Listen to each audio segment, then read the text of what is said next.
This is exactly what we needed.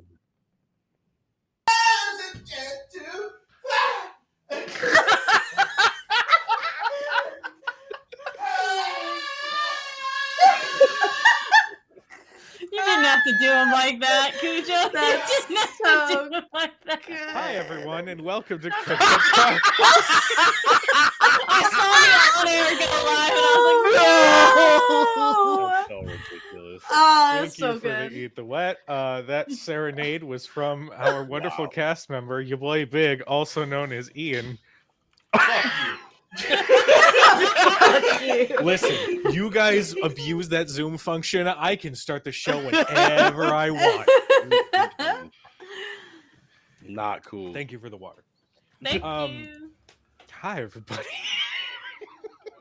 Welcome to tonight's episode of Critic Chronicles and the Tales of the Valiant. Hold on. For begin magic wave. Couple quick announcements. We are still sponsored by Modern Artifice. So if you use code CRITICCHRON on your order over at modernartifice.com, you get 10% off of your order. Seriously, the dice are beautiful and amazing. Like, listen to these beautiful hollow dice. I hope you can hear them. Sounds like coins. But they are nice and shiny. And I want them. Give speaking them of to which, me. well, Noir, if you want them, if we hit our tip goal, one of our wonderful followers will be getting a giveaway of some Dragon Eye dice, some liquid core dice. So I'm just saying. If you In want them, addition, come this and party claim them. and the Friday night party will be getting a feat because why not? I like making things more difficult for myself as DM. Before we begin in earnest tonight, we have a wonderful cast to introduce. Let us start with LB, darling. Hi, I'm LB Hackemup. You can find me at LB Hackemup on Instagram and Twitch, or Instagram and Blue Sky and Threads, all those fun things. You can also find me at Hack Recklessly on YouTube and Twitch and Spotify, where we have some Monster of the Week podcasts going up. And next year, I'll probably do more, but it does take me a long time to get them done because it's just me editing them. You know how it goes. But tonight I am playing Gavel, a human monk, way of the open palm. Hand. I was panicking that I forget. Popcorn it, my love. Nerdy, take it away. Hello. My name is Nerdy. I'm the Wicked Witch of the Midwest. And I'm just... I am. If you pour LaCroix on me, though, I will melt. That's my thing. Everyone has a different liquid. It's a different thing. I vaguely smell like watermelon. Mm-hmm. Yeah, and I'm done. I'm out. I'm out of here. You can find me everywhere at Nerdy Rocks on all of the socials. It's NURD Rocks everywhere. And yeah, I'm playing King, the embodiment of fear. I'm very excited to play that today, and I'll tell you more about my stuff at the end of the show. If you're lucky enough to stick around, we're kicking people off at random all day. Yeah, that's true. We're not, but sure. Yeah, it's just randomly.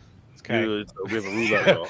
All right. Under the screen, subtitles say we are not actively kicking anybody off of the show. Oh, also, yeah. You know what? Thank you, Big. I appreciate you saying that, and I'm also gonna say that too. Why is it gotta be watermelon, Cujo? That's wild. I'm gonna bump it right over to Big. God. Breaking news. Because I'm drinking watermelon, and Big, you can take it. You can take it out. Hey, what's going on, everybody? It's your boy Baker Ian. I'm the resident good witch of the north, and it's funny because I am drinking a seltzer. It's not really a liqueur. Why do you sound all weird? Your microphone hates us, but go on. I haven't done anything. I haven't done a single fucking thing. There we go. Okay, you're good. Awesome. Merosha, the first fighter. And it's gonna be wild. Yeah. Let's keep the melanin train going. Aaron. Oh yeah. I brought the plates. Hi, I'm Erin Melandri. I do things here, but I have a new job in January, so I'll only be here probably for a little bit, and then I'll go back to doing other stuff. So find me here. Oh shit! I'm playing Maris Havenhand, the party mom. I think she's a green halfling cleric. I think Yay. she's a green halfling. And Noir. Oh, okay, cool. Now, no mention of melanin trade. I guess it stops here. Hi, Oh my everybody. god! Hi, everybody. I'm Noir. I go by He, so those my character, Civil Kingsman, who is a mechanist. And today I learned that a real quick way to be popular is to mention Wicked references. Popular. So are we poking fun at nerdy, or I'm just? I don't fucking know, man. I just say shit. You're not making fun of me. Oh, the Not by caboose. mentioning a Tony Award-winning musical that's been adapted into a multi-million-dollar box office success. That Yeah, Let's compares not to talk about that. the merch. It wasn't a diss. I just I was know it making a wasn't. cute point. I Why? know it was. Yo, Weird. yo, don't get me started on cats, bro. Cujo is I trying to tear us fucking- apart. From Why the do you show. sound like Robo? Jellicle cats. Jellicle cats on. I love Jellicle cats. Magical I don't Mr. understand why Ian's microphone Massage. hates Video Ninja. I don't know. This is the only place where it happens, though. I Like, know. Mm. So basically, throughout the night, I will be attempting to fix Ian's audio. Ian, you were fine. You were a delight. It's something Oh. on Video Ninja's side. So, when last we left off, wow, my brain actually went blank there for a hot second. When last we left off, the party, now equipped with the Pirano, managed to kind of get their bearings, and I will absolutely keep that in mind, Vander. Thank you. Everybody say hi to Vander. Hi, Vander. Hi, Vander. Hello, Sybil? Vander. It is I, your friend Nerdy from earlier. I don't know you. What does that mean? That's my purse. I don't know you. It's like your friend herding from earlier. cats. It's the best. You told us to do this. I don't This is know. your fault. Yep. We had a whole green room meeting about how you wanted shenanigans to assume before the game. I started. meant when people joined the call, not when we started the. Well, you know what? It's fine. You It's weren't clear. fine. It's my bad. Egg on my face, apparently. So Sybil and Averin made a discovery as they finally understood what a mysterious dagger that was sealed in a block of glass was meant for. After realizing that this dagger was possessed by a lovely noble named Sylvestra, they decided to bring this possessed dagger along with them. At the same time, Merosha was grappling with some elements of his past, and there was a bit of a tense conversation as an artifact that had been left behind by Damien, the now former and very much dead usurping captain of the Pirano, had left behind a mummified hand holding a rough purple crystal. As Merosha grasped this artifact, the persona that was Merosha faded, and he who lies stepped in. After a very tense moment where they recovered the artifact and successfully hid it, there was now a bit of tension amongst the crew. I don't know why I meant crew. Maris and Averin bonded a little bit over Averin's complete lack of family now, given that he is on his own.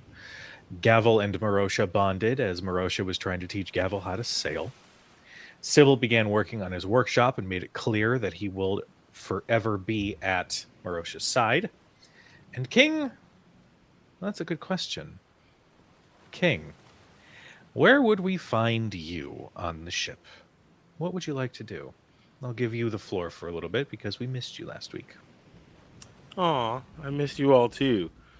I think it'd be a very interesting situation for King on this ship, as there wouldn't really be much that King would be doing other than observing, looking, watching, always seeming to have their eyes on people at any given notice. You would probably, if you're walking through a ship, if one takes a quick glance over their shoulder, they would see King in a shadow under a sail, maybe standing on the bow, looking in their direction, but not really doing much engaging, other than mostly observing throughout the time.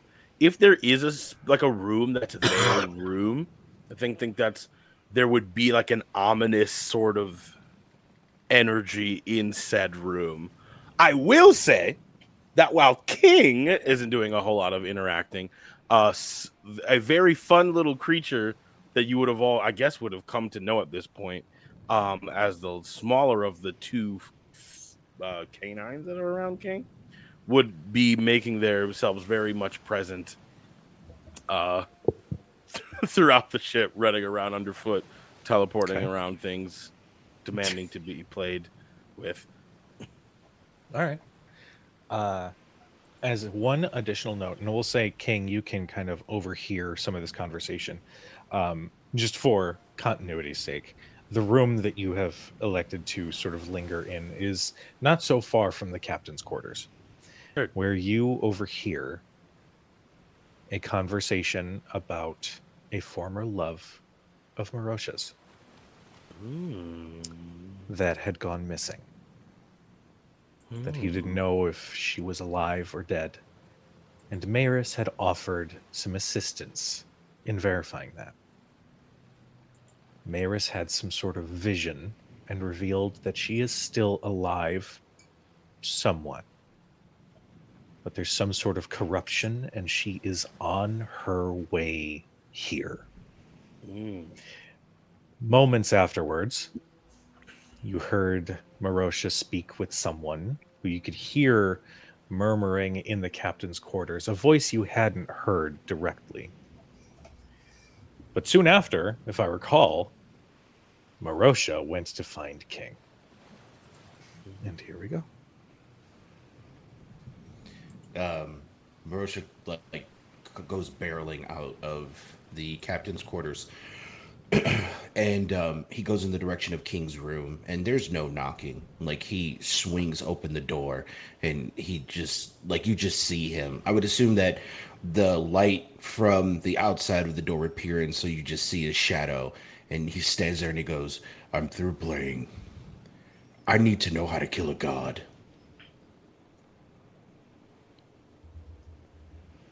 And you've come to me. Why exactly? Because you have something. I don't know what it is, but it's fear-based. And I need to know how to put that into a god. Yes, that does seem to be very pressing for you. Again, what happens now?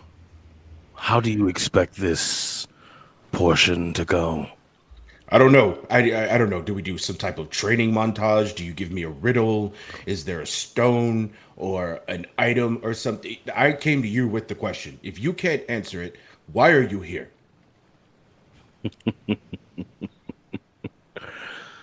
Can't is such an interesting word.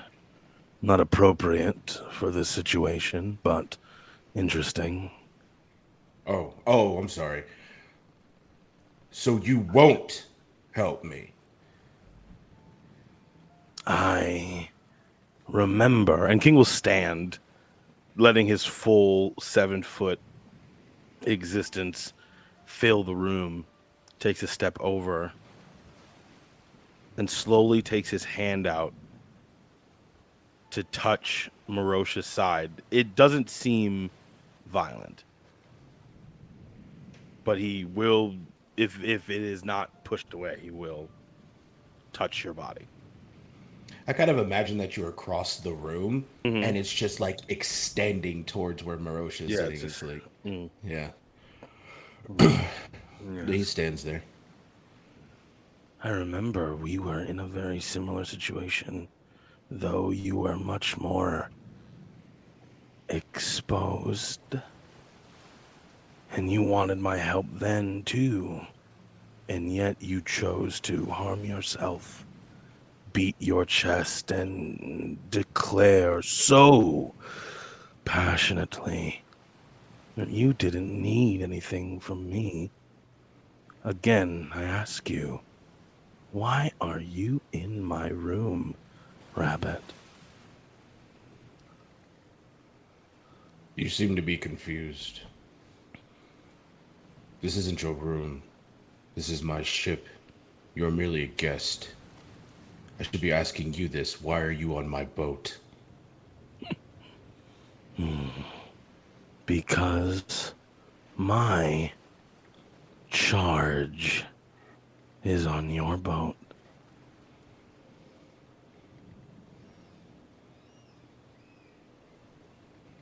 You're relieved of your responsibility while you're on my boat. This is my charge. Am I?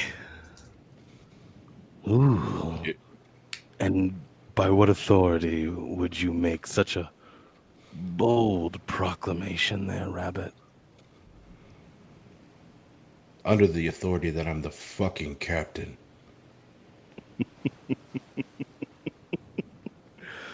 Oh, well then.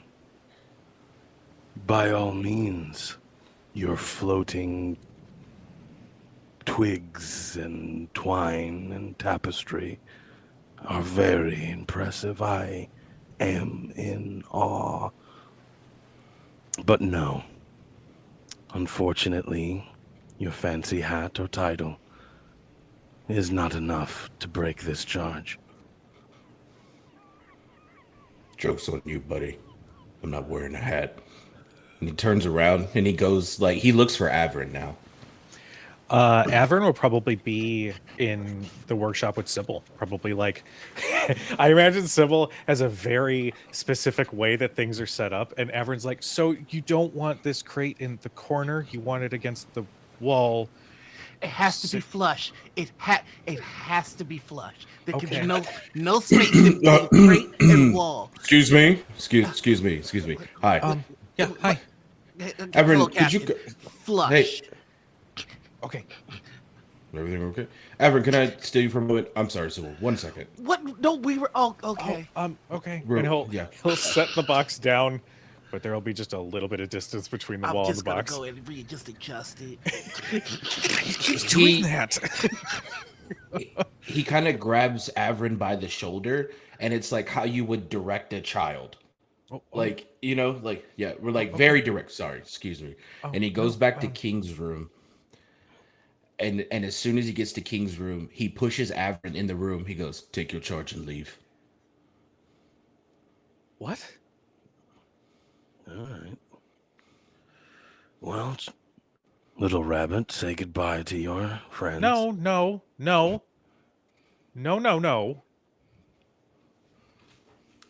Oh, Nobody commands me to do anything. I'm not commanding you to do anything. I'm telling him to leave, and he won't leave without you.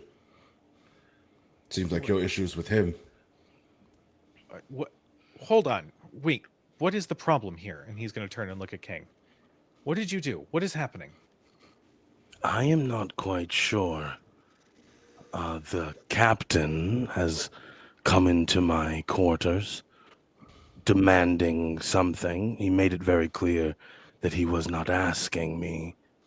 And because I have yet to acquiesce to his demands, we must now leave his. He will gesture around. Lovely vessel here. You know, you have A a lot- wonderful way of speaking where every word seems like you're insulting someone. Can you not? Allow me to clarify, if that'll be okay. Okay. Yeah, no. Avern, this really doesn't have anything to do with you, particularly to me, but everything to King. I demand responsibility and trust out of the entire crew. The entire crew.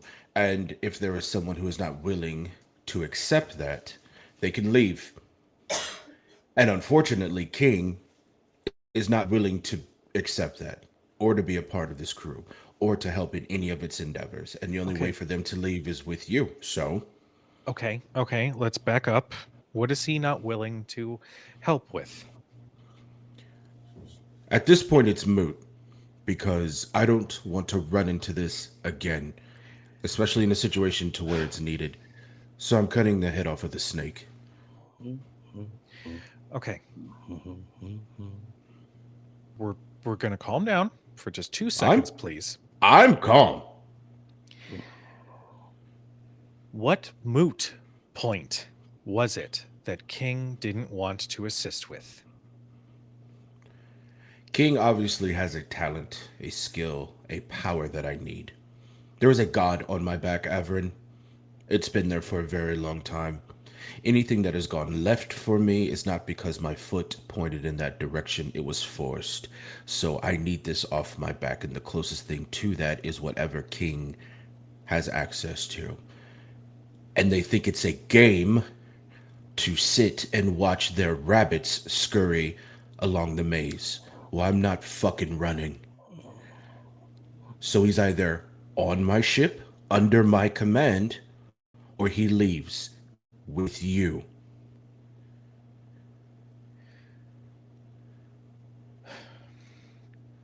Aaron, I can really use some help back here. Give me a second. I leave this to you, Averin. This is absolutely your decision. My terms are clear, and I go to the workshop to help Sybil. Well, that was fun. You ready to leave, little rabbit? King, you will not call any one of these people rabbit again. If I am your charge, if I'm the one that you should be protecting, then you need to listen to me. And he is going to turn. And for the first time, he puffs his chest a little bit. There's a little bit of determination and almost a regality in his stance, even as he like looks up at you and how tall you are. I care about these people, and we are all a part of this crew, whether we like it or not. We are out on the open sea. We have nowhere to go. If there is knowledge that you possess that can help these people, that can help Merosha, please tell me, and then I will deliver it to him. If it is a difference in communication styles, I will be the go between. If it is that you rub each other the wrong way, I will eliminate that from the equation.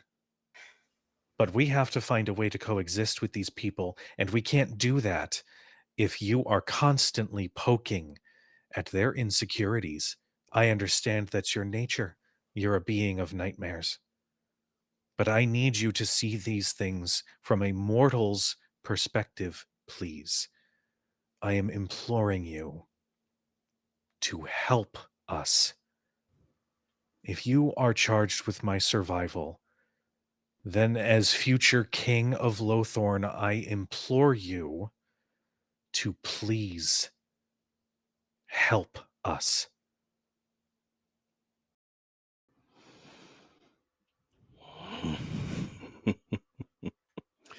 The door will shut behind this young man. A small dog standing on the inside, bright white, eyes black as a starless night, with a wide, wide smile. Behind him in the shadow, melting into the room, yellow eyes look back large and hungry as King takes one more step, erasing the distance between them. Do you know how easy it is to survive without one's limbs, without their eyes, without their ears? Just a heartbeat and the whimper. Have you seen it? Have you done it? Have you plucked a tongue from a mouth while it was still screaming? Do you know the taste of blood on your tongue and see it underneath your fingernails, little rabbit? Do you know what you are standing in front of?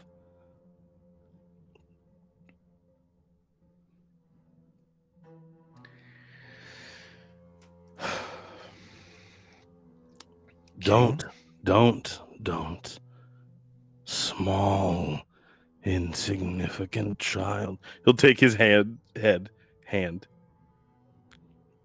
Please, no more speeches. They do not suit you. Now, if you would like me to stay, I can do that for you. Mostly because these are fun.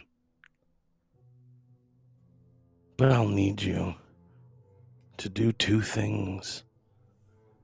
If your limbs and their survival matters to you, Your Majesty, I need you to bow. Right here. Right now.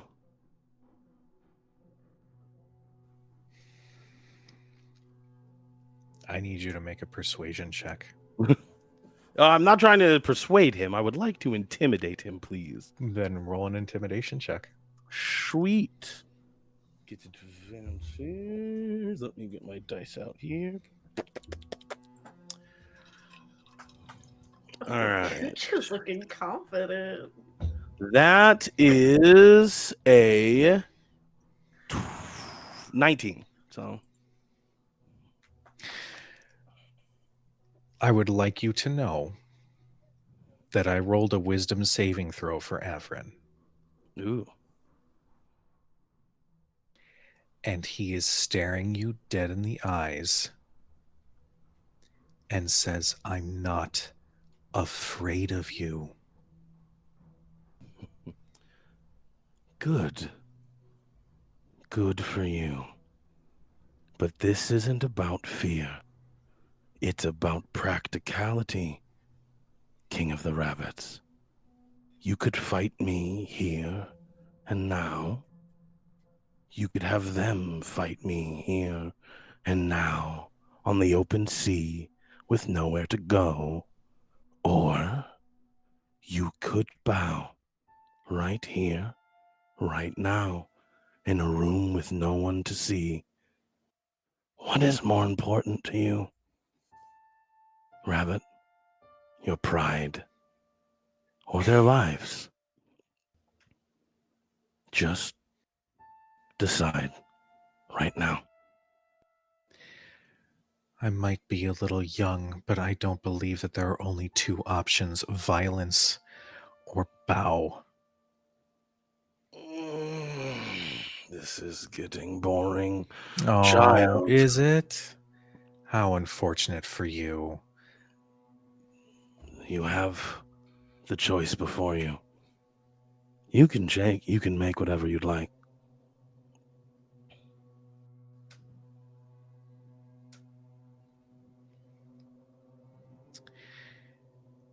Here's my third option. I'm going to walk out of this room. And I am going to swear Merosha in as one of my chosen guards. I will then go and find Gavel, and I will swear him in as one of my chosen guards.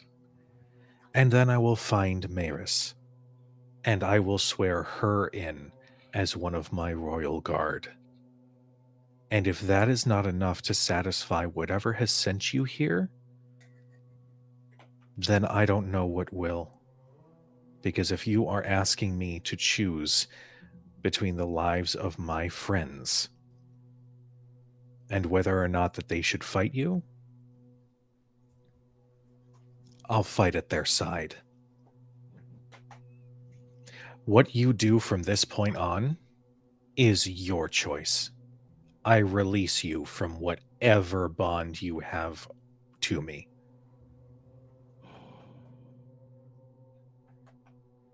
And he turns to leave the room. He's going to stare at the wolves that are in the way first. Are you going to have your attack dogs move?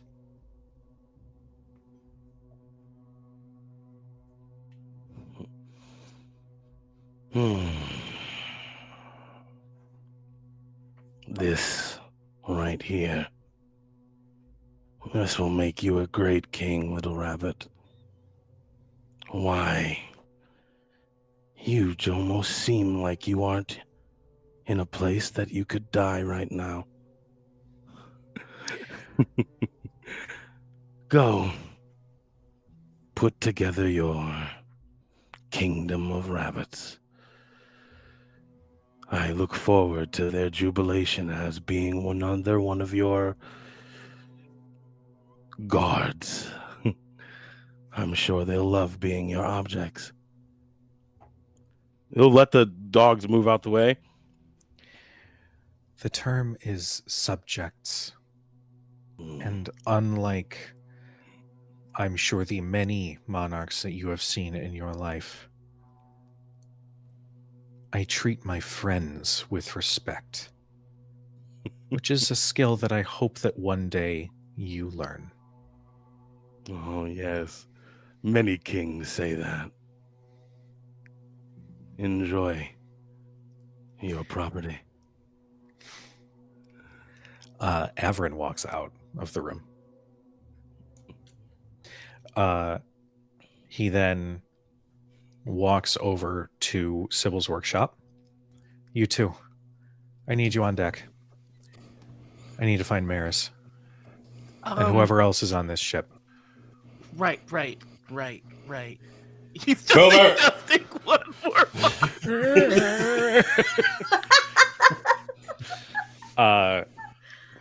Averin then goes, just asks Merosha, where's Maris?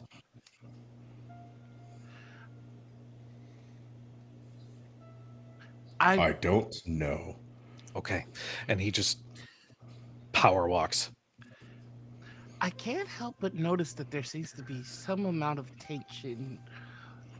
What is going Just a on? little What bit. happened? I think Where did you take Averin? we went to King's room. We had a conversation. I left them two to figure out the rest of it. And being that Averin walked back and expressing their tone, we may have found a leash for the dog. Why would you take him to King's room? I had an idea, and apparently it worked for the time being.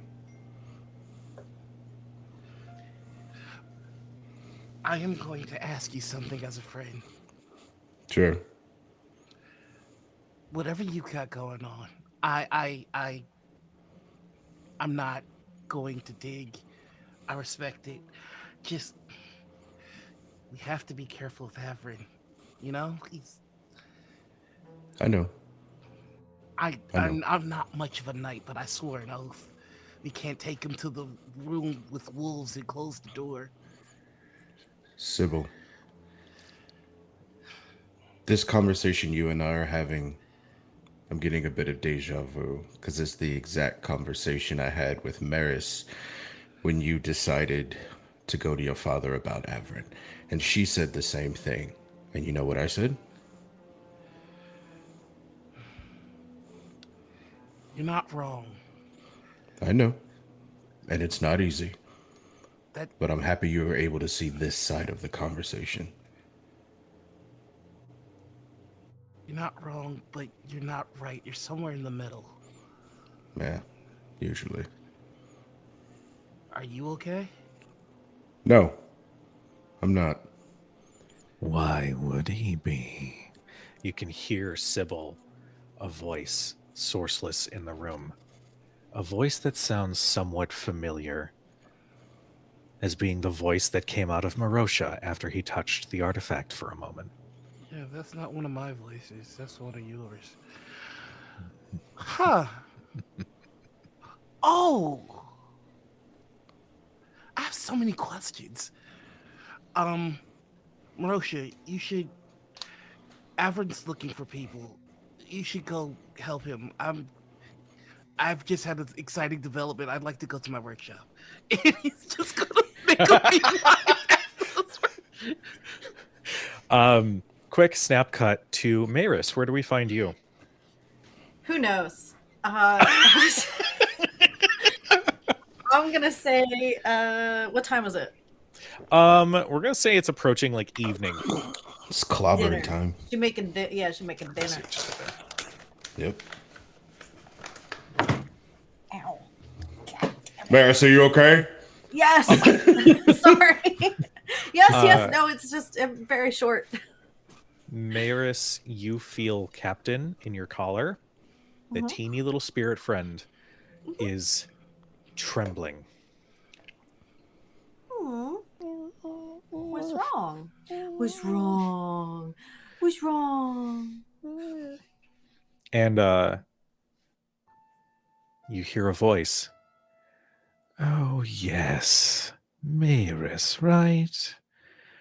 Haven Hand, that was the one. I'm curious, were you the one married to Volder? Oh, yes, I recognize that small micro-expression. I can't wait to get to know you more. And this voice, again, is sourceless. A few moments after that, the door opens and Avern stands there. Maris, I need you for a moment on the deck, please. Isn't it somebody hurt? No, but it's something that needs to be done. Okay. Only a few minutes though. I'm on a timer here with this. I understand, but let's go. Let's just go. Okay. I'm gonna give it like a quick little stir. Whatever soup I'm making. Gavel, are you still at the helm?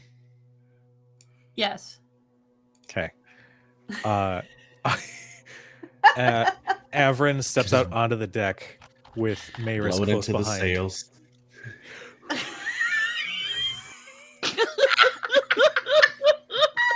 Oh, thank goodness. When someone lower the anchor, we've been going around this island for about 2 hours.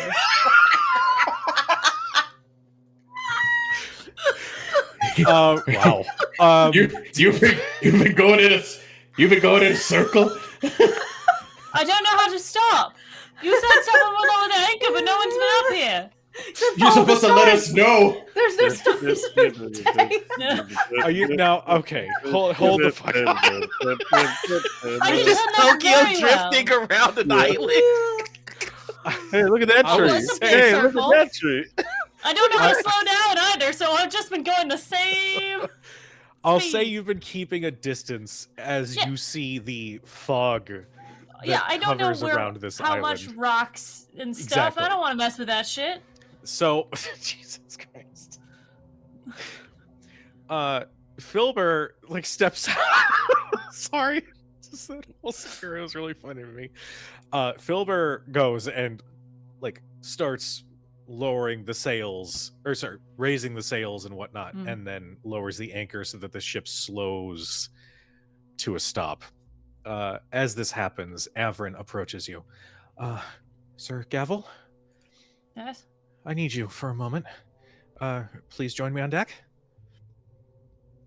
Am I not? Further on the... I'm gathering everybody together. Just... All right. But can we do it up here? I can't leave the helm. What? But it's... We're not moving anymore. You can leave the helm. It's fine. Oh, all right.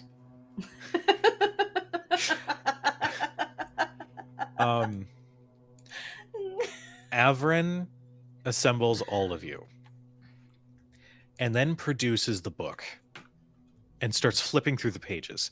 There's got to be something in here. There has to be something in here. If I'm supposed to be the one that you guys have to protect, then there has to be a way to protect you. What are we from other doing? things. What?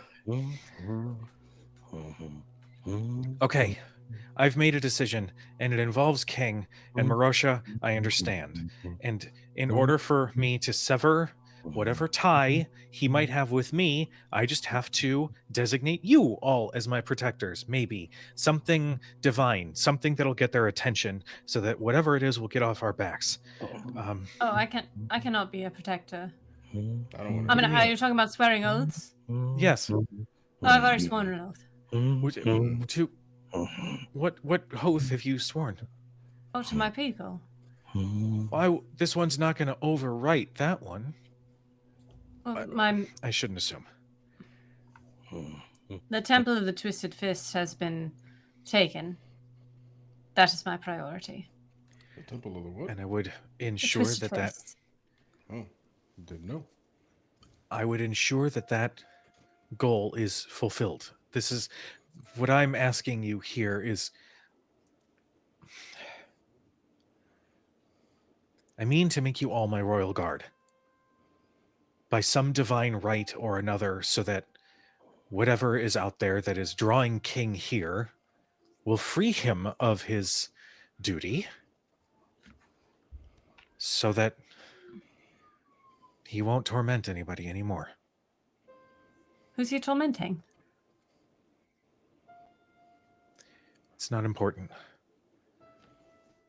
But what is important is that you all are safe, and I can take care of you as best I can from my small perspective, I guess. But I get this might seem superfluous. It might not even do anything. It's just the first thought that I had with solving this situation of either King leaving with me or remaining on the ship is this. I don't know what I'm saying. Can I just? I feel like I'm getting the very end of the conversation. So why do you need to leave with King?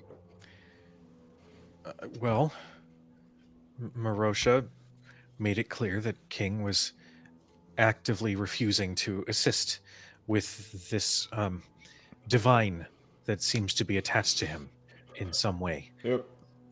Right. And instead of helping, King has made it a point to antagonize, as King seems to be wont to do. Right.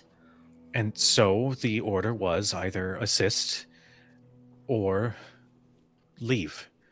And King responded that in order for him to leave, I would have to leave too, since I'm his charge.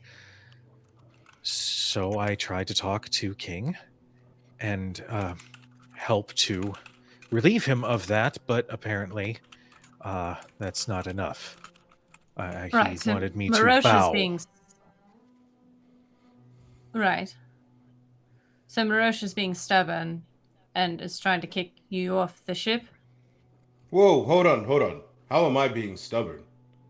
Well, someone's not doing what you want, so you tell them they have to leave. It's not necessarily what I want, although it does highly benefit me. This also affects everyone else on this ship. This is not a lightly decision that I'm making. Right. So you want his help with something with your god, and he cannot help you or will not help you. Will not. All right. Why can't we help And If he told me he couldn't, then that's a different matter at hand. right. Did It's not you what, offer anything in return? didn't get that far in the conversation. Oh. Well, would that be an option for you? Potentially. All right. So what do you have to offer him? Depends. All right. So it looks like we need to have another conversation so that I don't have to swear allegiance to someone I don't, no offense, care about. And you don't have to kick someone off your ship in the middle of the ocean in front of a spooky island. To capitalize on that, I also am not swearing any oaths. Okay. I will. Do. Right. Would you like me You to already talk? have a knight. Would you like me to talk to King for you? You can talk. You can talk to him if you want to. You don't have to talk to him for me. Well, right, but tell me exactly what you want, and I'll see what I can do. How about you just go have a conversation with him, and you can see what I'm referring to. Right. What would I talk to him about if not about you? You. Oh, it's like that. I didn't know you cared. Um, There's a I don't problem know. that needs solving. Which I'm solving. All right. Give me 10 minutes. I don't know what the big deal is. I thought it was pretty clear. He's like looking around at everybody. I thought it was pretty clear. No, yeah, you know what? It is pretty clear. This was stupid. No, No. it's not stupid. No, it was. This is dumb. What am I doing? What am I doing? No, no, no. Um, No, Everin. It's not a no, stupid it's fine. idea. It's just no, no, no. It's just directionless. We don't all need to swear an oath to you. Somebody already has.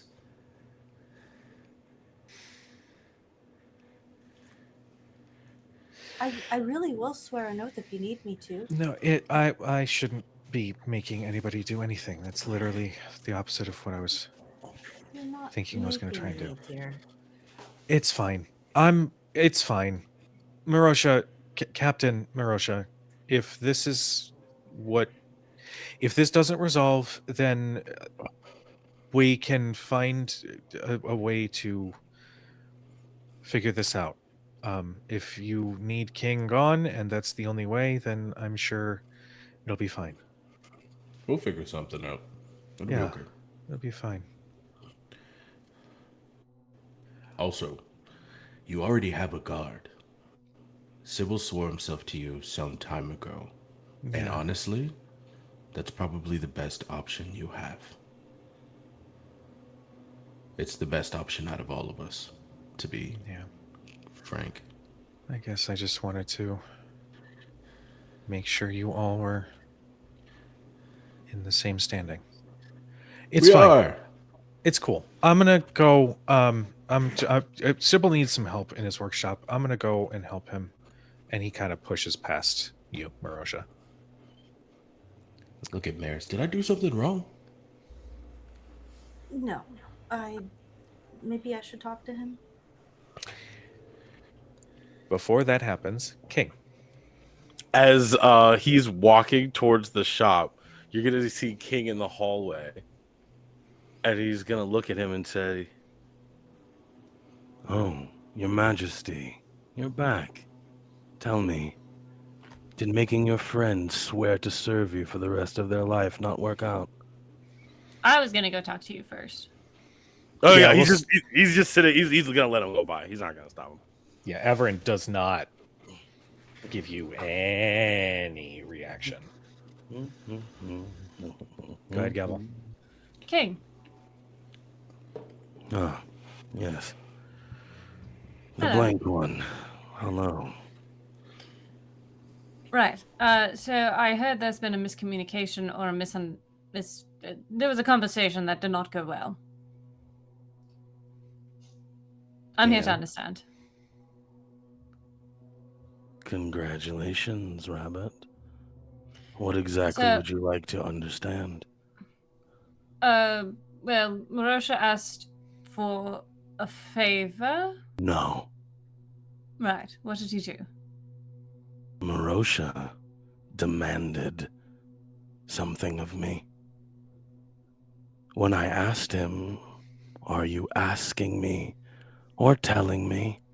he stuck a blade in his belly and pounded his chest. Then he bounded into my room and demanded again. I have simply not acquiesced. Oh, wait. He did run to his king to get that rabbit to force me, and he traded your lives for his pride. That is what we've had so far. Any more questions, blank one? Yes. So, what he is demanding of you is what exactly? I'm not sure. I stopped listening. Oh, all right. I believe it was something to do with fear, which is in your wheelhouse, yes? Yes. All Yes, right. it is. What would, since you are on this mission with us in tangentially, as we all are, Mm. you it would benefit you and all of us if we had the monster off of Merosha's back, yes? Or did the gods not bother you? No, the gods are a very loud annoyance that Right. have. I'm still confused on why you're here. Well, honestly, I'm mostly here to understand because I get very confused about conversations very quickly. So Yes, I it's can easier for see me to that. ask questions. Yes. Mhm. So if you were to help, what was it that you would require in return? It depends on what is being asked of me. All right, one moment. Gavel walks up on the deck and goes up to Merosha. What is it exactly that you're asking of King? What? What do What are you you? want? No, just what do you want King to do?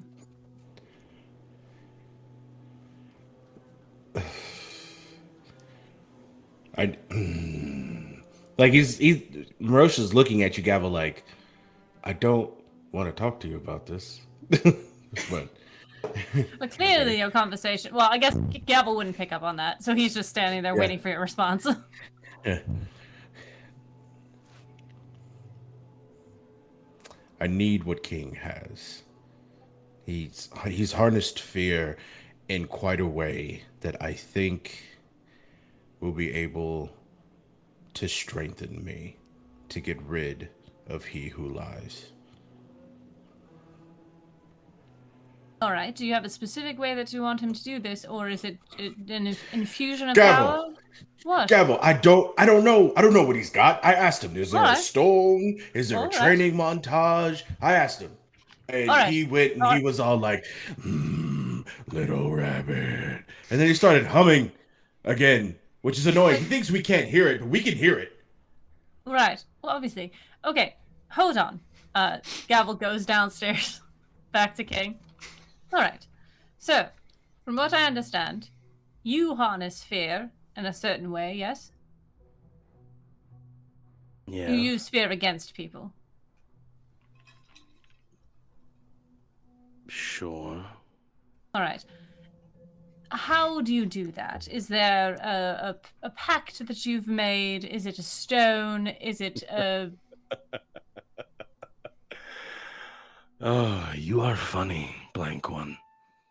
I appreciate having you around. It is like a palate cleanser. That didn't answer my question. Is it a magical source, or is it a part of where you came from? Why? Because Merosha feels that if he can harness fear and use it against he who lies, then he can get rid of him and get him off his back. It doesn't make a lot of sense to me, but I also don't interact with his god. And if it doesn't make sense to you, why are you here? Because I end up fixing problems, and this seems to be a problem. Why do you end up fixing problems, blank one? Because I don't get emotional about them? Don't is doing such a heavy burden in that sentence. You don't get upset about them. Right. You can't get upset about them. That is correct. Yes, it is. Right. See- So is it a stone or...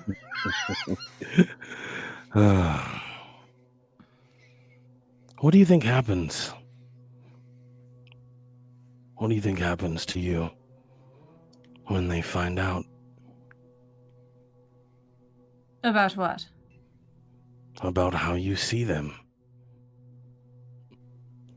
I don't think I've made it unclear. But they don't know yet. Do you think it's beneficial that they know?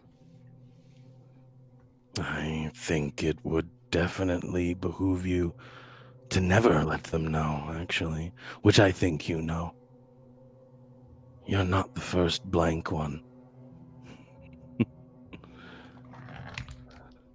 They usually end up exactly the same. Alone. Which is fine, because they don't care. You don't care. Not really. So, why are you asking me? Progress? If you continue to butt heads with Merosha, and or we have to take you somewhere else, it will delay our progress.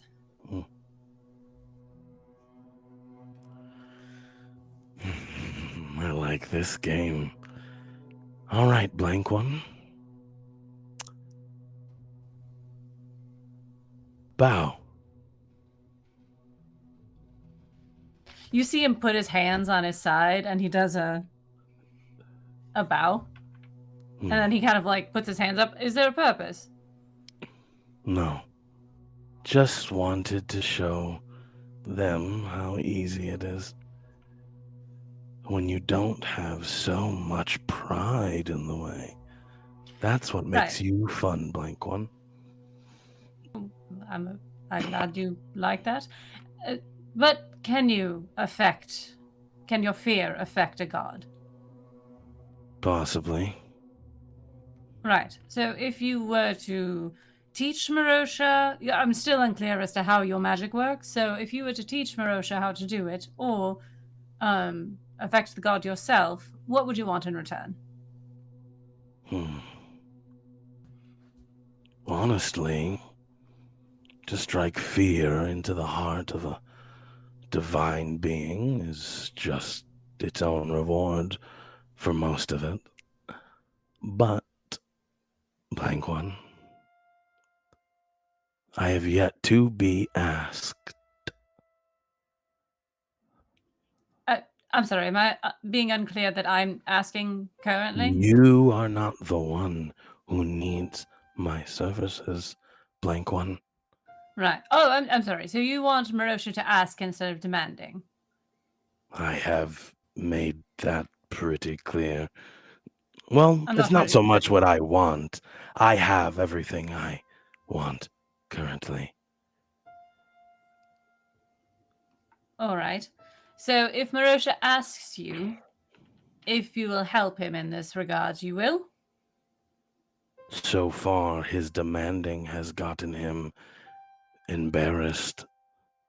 But that's about it. That didn't answer my question. I would put some thought into it, blank one. All right. Well, that seems like a step forward. Thank you for talking with me. You're welcome. He goes back upstairs. All right. So, I found the crux of the problem. Okay. When you approach a person, as I've found hanging around Sybil, there are manners that have to be upheld. In polite society, when you are inquiring about something from another being, you ask them, would you help me in this way? And then they will either say yes or say no. And it seems that, as I've spoken to King, if you ask him for his assistance, he will then help you because, hello, is it me? It's not me. What happened? Hello? No, we hear Hello? you. It's your fan. Ooh. I Your don't know, fans- Hannah. Not There's a bunch of LBs. fans outside. They're just like, Not ah! All right, well, it's stopped now, so I'll keep an Okay. eye out and continue. Do your thing. Okay. Oh, it's Ian. Yeah, it's me. I was like, it's probably me because I muted myself and then I went back. What is it? What does it sound like? I don't know It's what it is. echoing again. It's doing the echo thing. Mhm. I don't know what Cujo's that got it. is. I'm Right. working on it. So, I think the crux of the problem is that you need to ask him if he will help you, just as you would ask I me. did. No, I did ask him. from what I understand, it was more of a demand. No, I asked. I can't tell if you're lying or not, but it seems like that is the problem, and King doesn't really lie, so. Well, I'm just saying, if you wanted the problem solved, which I believe we all do at this point, then you must go politely ask if he will do this for you. And he seems very eager. He seems that putting fear in a god sounds fun to him. So maybe a little gentlemanly charm. What? He wants me to go over there and just ask. Yes, ask politely. What's The what's cat on polite? you. I was wondering what that Yeah. was. Oh, it's a shadow. Fine, I will go ask politely. But first, Sybil, you had something? Oh, Zill's in the workshop. I thought Yeah, that's you're where we right. were. Oh, did you all come into the workshop? I In, guess. in that Isn't case, Sybil has been in the corner talking to this voice in his head the whole time, just writing things down. Oh, I'm gonna leave that there. So okay, fine. I will go and ask polite. Leans over to Maris. Is he telling the truth? This I'm telling the communication truth. thing, I'm gonna and- go ask politely. It's fine. Okay. All right. Just talk Gotta about let your feelings. Storm. Or don't. Just be nice. Okay. He goes to the door. He knocks on it. King. The door will slowly open. Again, King is standing in the room. Just standing there menacingly. Oh, Captain, you've returned to throw me off of your ship along with my charge. I was just getting my things.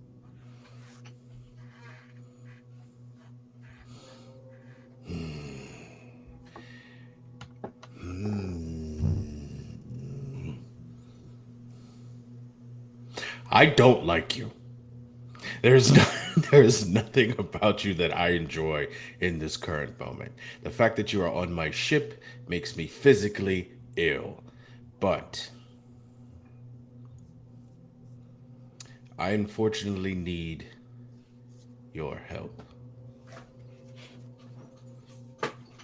I asked a question in that cave, and I feel like the response was your presence shortly thereafter. King, you have something that I need to learn, and I'm asking if you would be willing to help me with that. Please.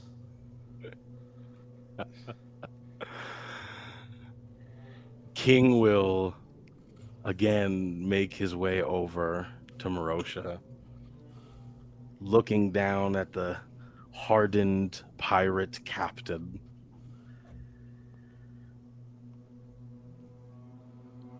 Sure. Why not? You are so polite.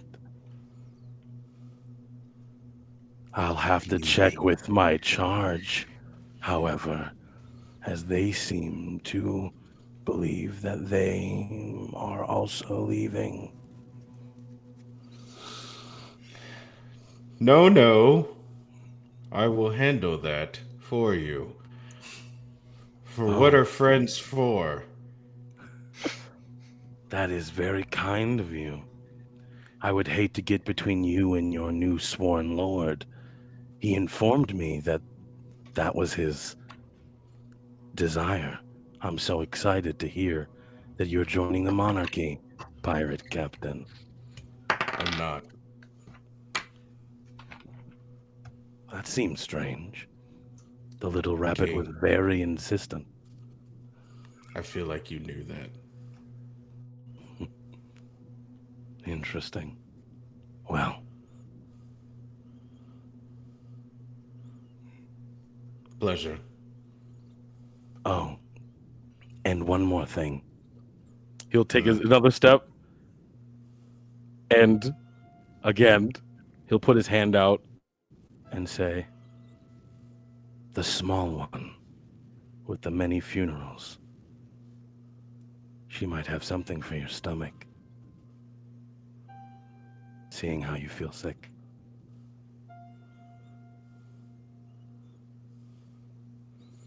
He like looks at King, turns around, and before he leaves the room, he goes, "Thank you again. You're welcome. Quit all that humming," and then he just leaves. Like a parting Gavels shot. behind him, just like, Stop it! Put your hands What? down. what? What? I'm not happy. I'm not happy. All right.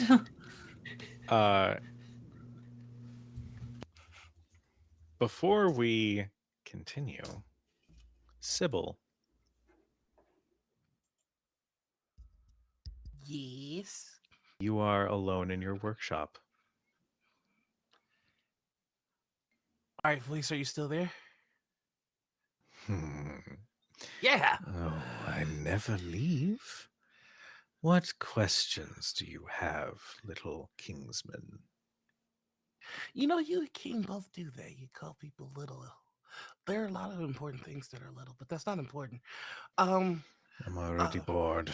Right. Why are you hurting my friend? Why are you hurting? Why are you bothering Merosha? Oh, you seem to be confused. I'm not hurting Merosha. Oh, No. He and I have a deeper connection. This is how we show our love. I feel it necessary to tell you that based solely on your name that I'm not inclined to directly believe that. Good. You did pay attention in school, didn't you? Actually, I was terrible at school, but I was great with self-learning. Lies can be a good thing. Why are you antagonizing Merosha? I think that's a better word. Why are you antagonizing? And can I ask you to stop, please? Oh, well, since you asked so nicely. No. He, much like the rest of you, small mortals, are my playthings. If that wasn't clear, then let me reinforce that thought. And in your reflection, in like one of the mirrors in your workshop, you see the reflection of your mother.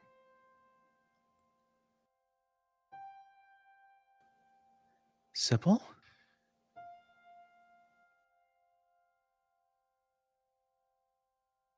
Hi. Like I said, lies can be a good thing. Thank you for this. I know you're not really my mom, but it is good to see you. I know I'm not. But I feel like this will still hurt the same when I say I'm always disappointed in you. Your family is always disappointed in you. Everyone you meet, to some degree, is disappointed in you. And there's a part of me that's not surprised anymore, Sybil. I'm sorry that you can't quite see that yet.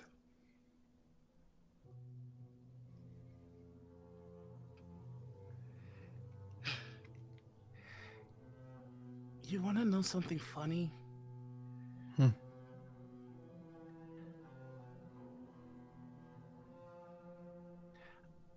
I've heard those words through the actions of my father every day of my life.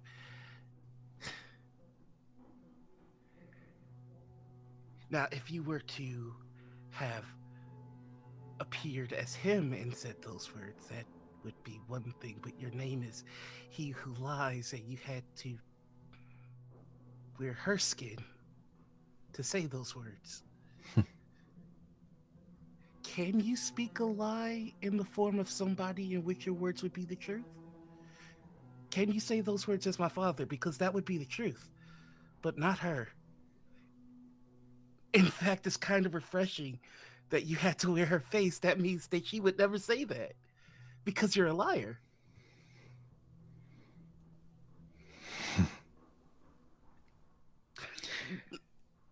My theory does have one flaw in it. I do believe that we are your playthings, mortals. But it's kind of like watching a kid put their toys in the fire. Is there nothing more that you can do? When does a powerful mage become a god? There's so many questions. There's so many things that I want to know from you. As you essentially call out He Who Lies,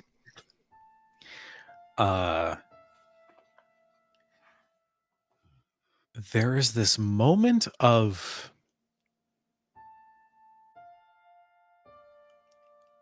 awe in the expression of your mother in that reflection. And you know it's him. Huh.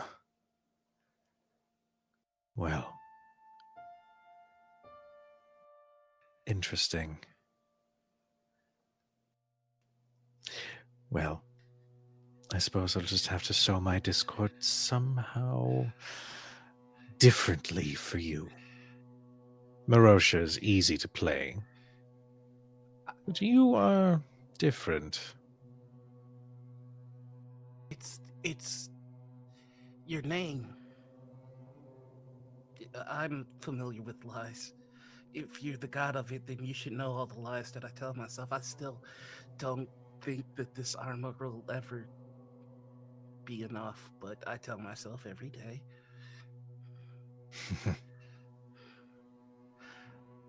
I would be a great disciple for you. I need lies. They help me because a lie is just an idea that doesn't have the foundation of reality yet. You're a wonder. Aren't lies just wonder? You could be so kind.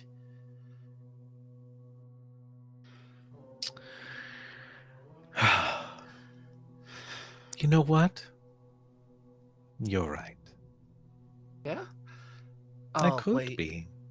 Lies, right. I could be. I could make everybody feel better with my deceit. But in truth, I wouldn't want to. That makes sense.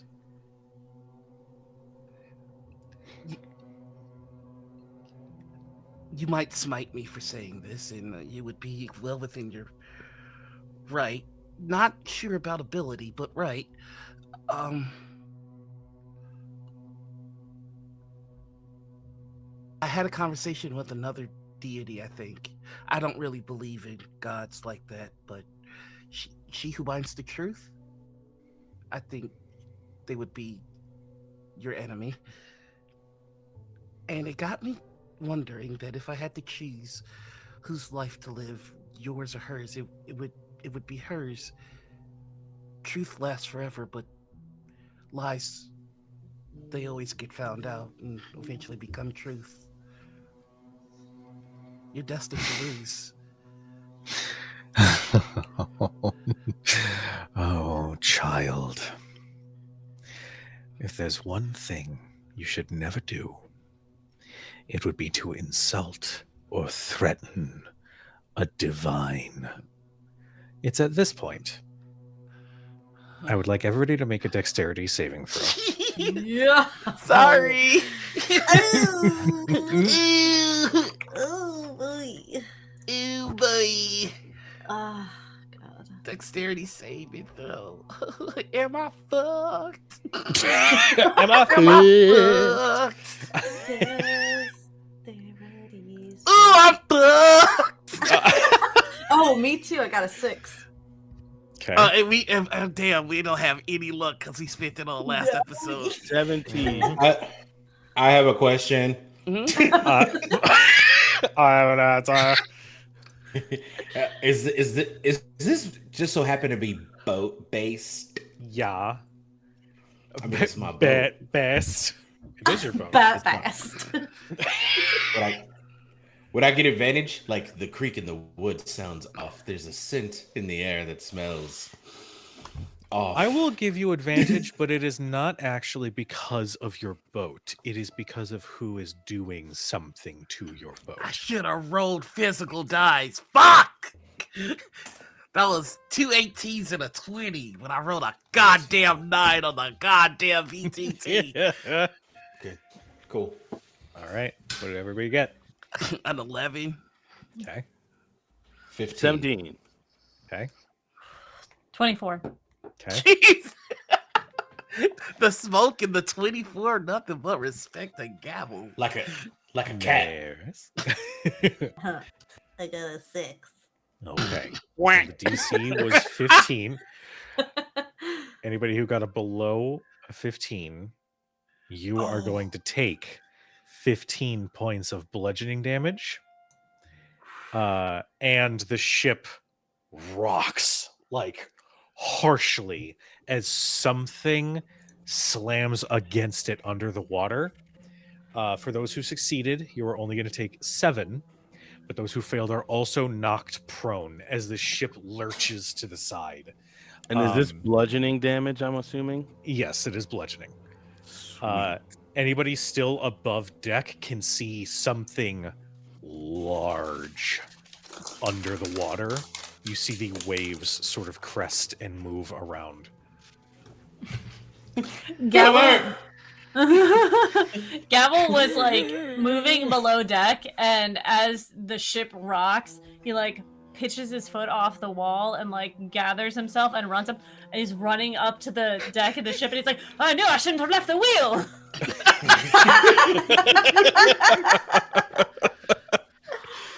And he's gonna grab the wheel and start blowing.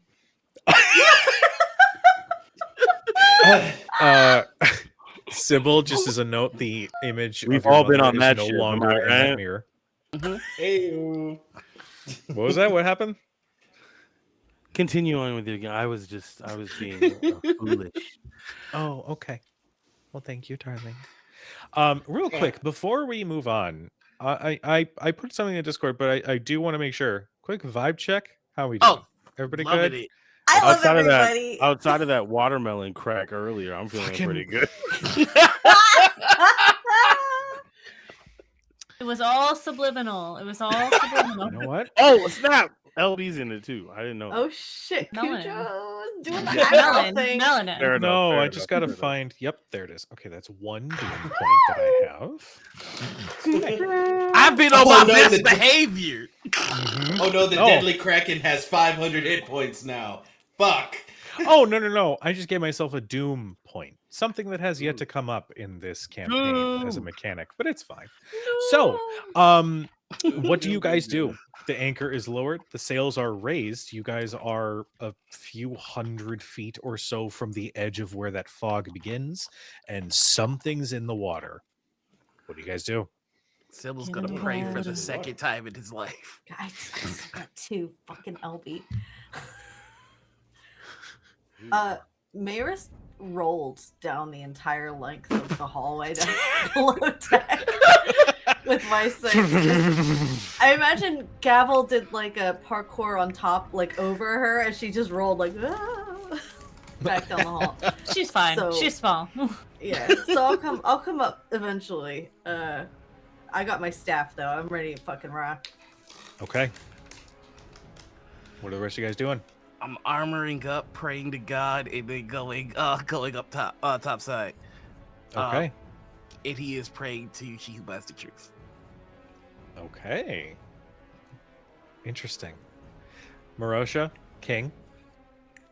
I'm not sure exactly what King is supposed to do in this situation.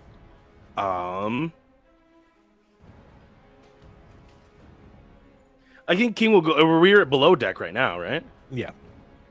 Okay, and there are no portholes to like see what's. There are portals. Sure. Can we see That was what my- outside? Yeah, can we see what's outside from there? Mhm. That was my idea too. Yes. I'll let the Okay. captain do that, and I will probably just hang out with my charge then, so we Okay. can get boat advantage. Boat Averin- advantage. The door to Averin's quarters opens and he's holding his head. The hell was that?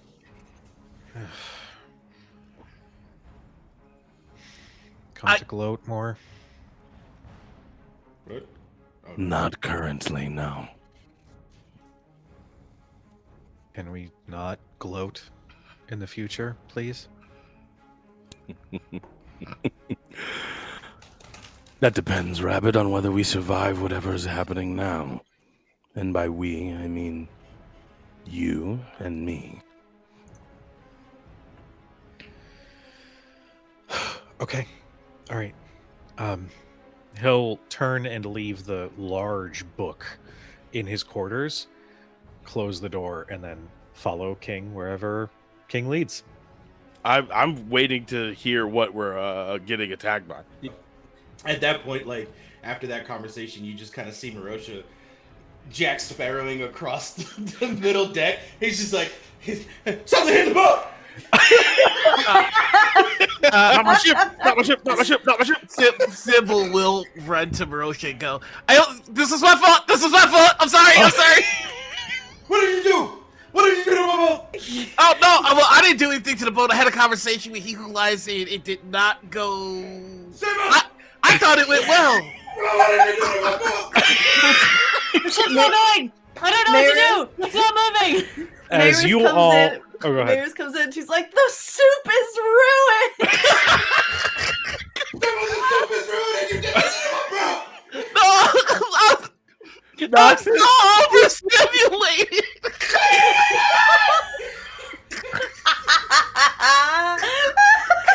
As you all fly into a fucking comedic, cartoony ass panic, you can see in the distance, again, hovering just outside the border of where that mist lies, you see the waves crest up as something large emerges from the edge of the water. You see a large turtle shell with a large monstrous head protruding from under the shell, and it is heading straight for the ship. That is where we're going to go to take our break. Fuck yeah, I got sushi in the fridge. Yes. So for those who are tuning in, thank you so much. You are loved, you are appreciated. Give us about 10 minutes or so we can do our bio breaks, get our food, do whatever we need to do. You go and do the same. Get yourself a snack, get yourself some water, take your medicine if you hadn't, do a stretch, and we will see you guys in about 10 minutes. Woo!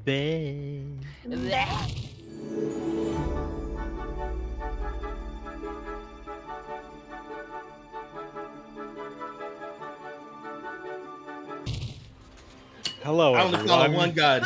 It's he who got these hands, and they right here. Obi looks like a goblin right now. Put her in the Welcome. chest back at Leave camp. me and my dice alone. I Welcome just back saw to you in my wife's chaos. inventory. We're back, y'all. Yeah, Oh, yes, shit. we are. Hey. I didn't do the thing before we went back. I love you all. I didn't pee my pants. So, Success. there may have been a belting Whoa, whoa, whoa. of defying let's gravity celebrate on our our break. friend. Let's celebrate our friend's successes. She didn't pee her pants. That's a big deal. Are we not? Thank you. Shout out to Aaron for being an adult, not peeing in their pants. Let's go. Hell yeah. Hell yeah. Pants. Fucking Dry Pants Club in the house. Ian's fishing for time so we can get the air horn noise. Hold on. Hell yeah. Quick All right. I comment. 100% saw that. It was like, Ian's pausing a lot there. So, at this Anyways. point, I'm going to need all of you to roll initiative so that we can decide how this turns out. Here I come, well. How lucid word.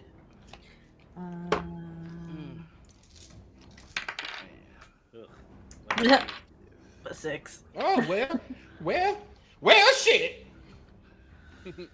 Maris, what is your dexterity bonus? +1. Nope. Yep. That's fine. Okay. Gavel. 19. Okay. God damn it, I can't type. Merosha. 14. Okay. Sybil. 9. Okay. I've only been rolling 2 numbers today, 9 and 11. Well, at least you know where you're at. Maris, who got your 6, and King. What'd you get? 12. Okay. Forever. Oh, he didn't do very well. Okay. So, first up in the initiative is Gavel. Right now, the dragon turtle is about, I'm going to say 150 feet from the ship, but it is careening back towards you. What do you do? Question. Answer. Have we had a rest since? Like, how long Yes. did it take to get here? Okay. I'll say, well, it was a couple day Okay. sail, so everybody has taken a long rest to have all your spell slots and technique points and all that Oh stuff. man, did we love? Heard. Oh my god, no. Okay. Fuck. Okay. So I can't really do much at a distance. Mm-hmm. I think we also established that Gavel can't swim that well. Mm-hmm. So, I'm gonna try to get the boat away. Okay. So there's a couple steps that need to be done for that to Mhm. happen. Right now, the sails have been pulled back up, and the anchor is pulled up. Now, the anchor, it's one of those spots where you're going to need multiple people to quickly get the anchor back up. You can theoretically do it yourself. It's going to be a little tough, but it's possible. Okay. Oh, the anchor's okay.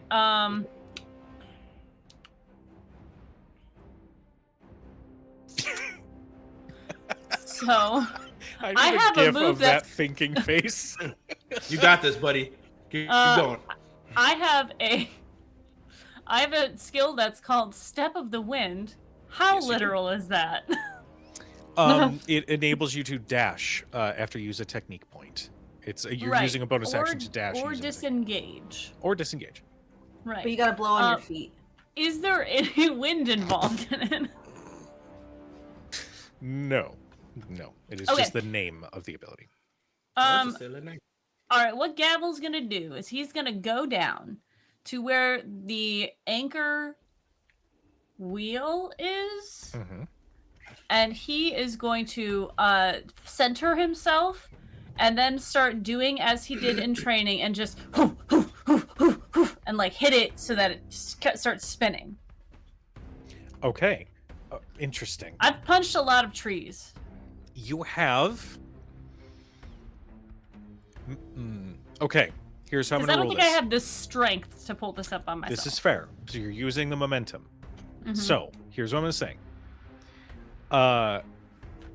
Make an attack roll. I have an Oh. AC in mind. That is going to be your threshold.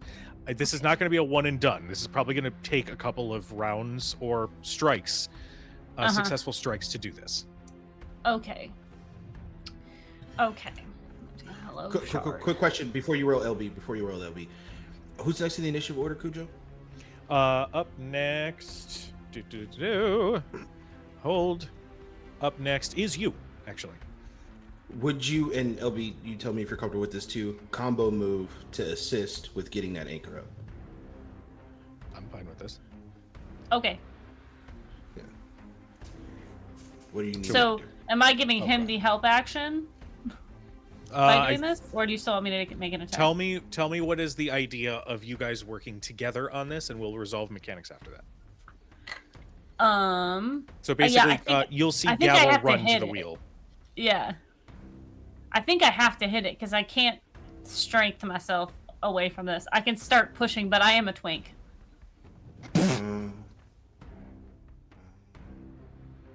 A power top, but a twink. Jesus. Okay, so I see you hitting it. Like that's what you're doing. You're hitting. That's all I got, my dude.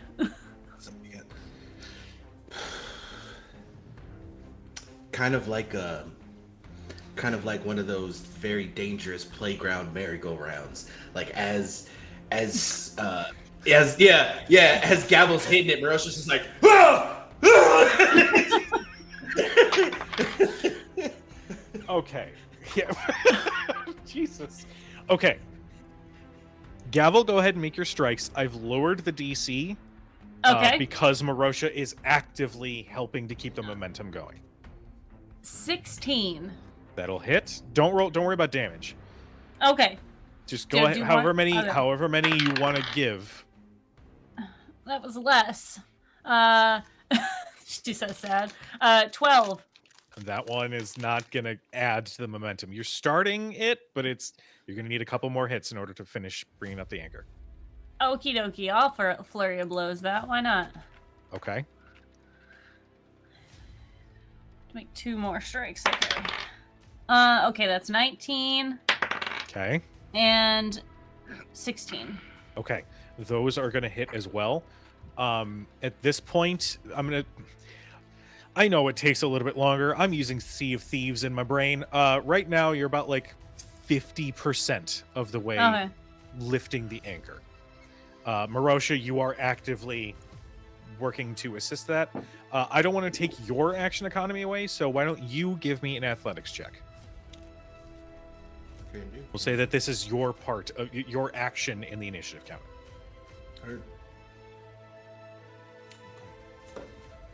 Okay, that's nice. That's a 24, nat 20. Let's go. Okay.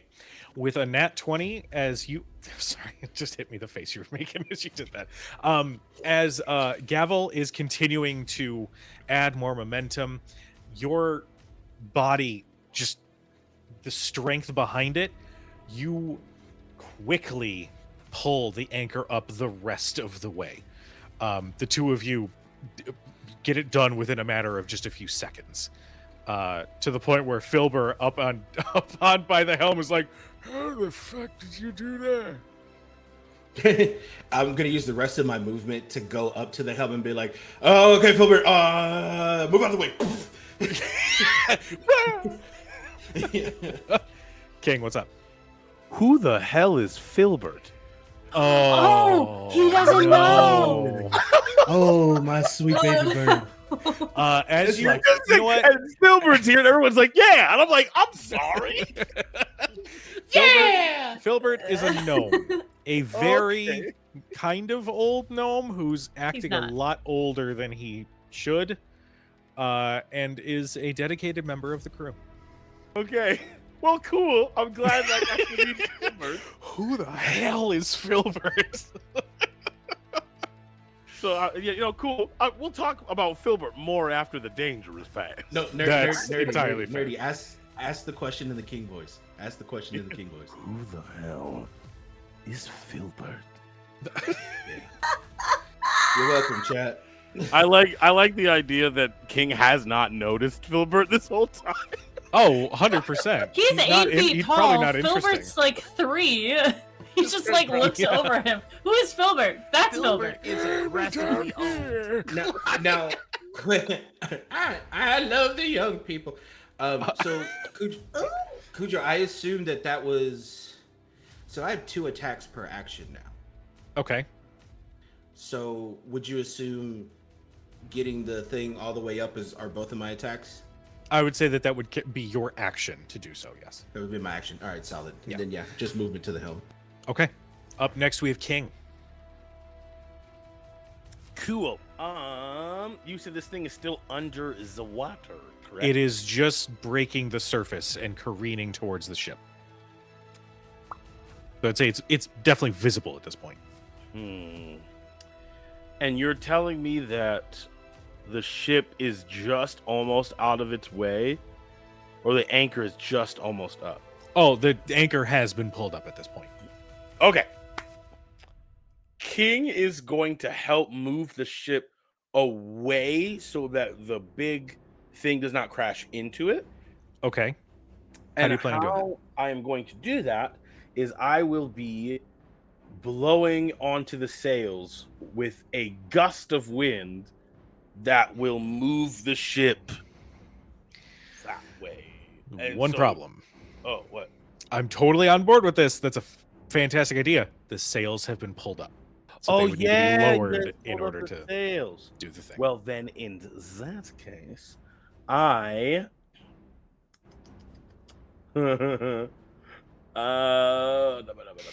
guess I'll just, it's under the water. I'll just shoot at it. Okay. Like, I don't really have a, or you know what? I'll wait. When it breaks and I have a clear shot at it, I'm gonna hold my action. When it breaks and I have a clear shot at it, then I will. At this point, it has broken the surface and it is heading your way. You do have a clear shot. I will. What's the range actually on your Eldritch Blast? It's like a couple 100 feet away. It's like 200 feet or so. Oh, well then no. Okay. Well then, because I have Eldritch Blast 2. It doesn't say how far I have it on this version. I think it's 120. 120. 120 Eldritch Blast? Okay, cool. Well then, in that case, I will just, again, hold my action until it gets close enough, and then I will shoot it. Okay, sounds good. Up next, it is the dragon turtle. So it is going to move 100 feet closer, which will then put it in range of King. Heck yeah. You'll see King open his mouth, like take a big breath, and plah, 2 big bolts of eldritch energy mixed with rushing wind. And I get 2 attacks. I got a 16 and an 18, plus my 4 for my Eldritch Blast would be a 20 and a 22. Both will hit. Sweet. D10s for the damage. Okay. We don't have any like special things, so it's just going to be 8 total. 8 total? I got it. Yeah. You send out this surge of eldritch energy, and it collides with this large head, this lizard-like head, and it continues charging towards you all. That is King's turn. That was the dragon turtle's turn to dash towards you all. At this point, we now come to Sybil. All right. Well, shit. Alrighty. I am in my armor. That's not gonna do very. I would actually like to use my transform ability. I can transform something I can transform my shard on my cane into any item that is medium size or smaller. Okay. I would like to build automation for our sails and anchor. There is I looked it up. Do we have the time? An anchor witch. This is an action for me. Oh wow. Well, so you can make an a item. A item. Okay. And I think right now sails are the more prescient thing.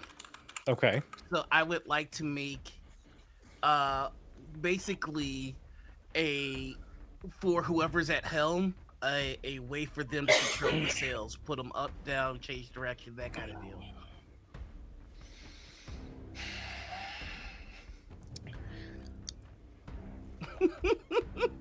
I'm okay with no. I want to yes and, but like the mechanics involved, it would take several turns to do that.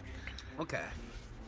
So you could start that process if you want. I will commit myself to this for now because like I'm melee based and that's not gonna help us right now. Okay. But having more control over the ship will. So you're just basically looking at Sybil pulling out his notebook going, I've had ideas for days! And like he's finally putting them into practice.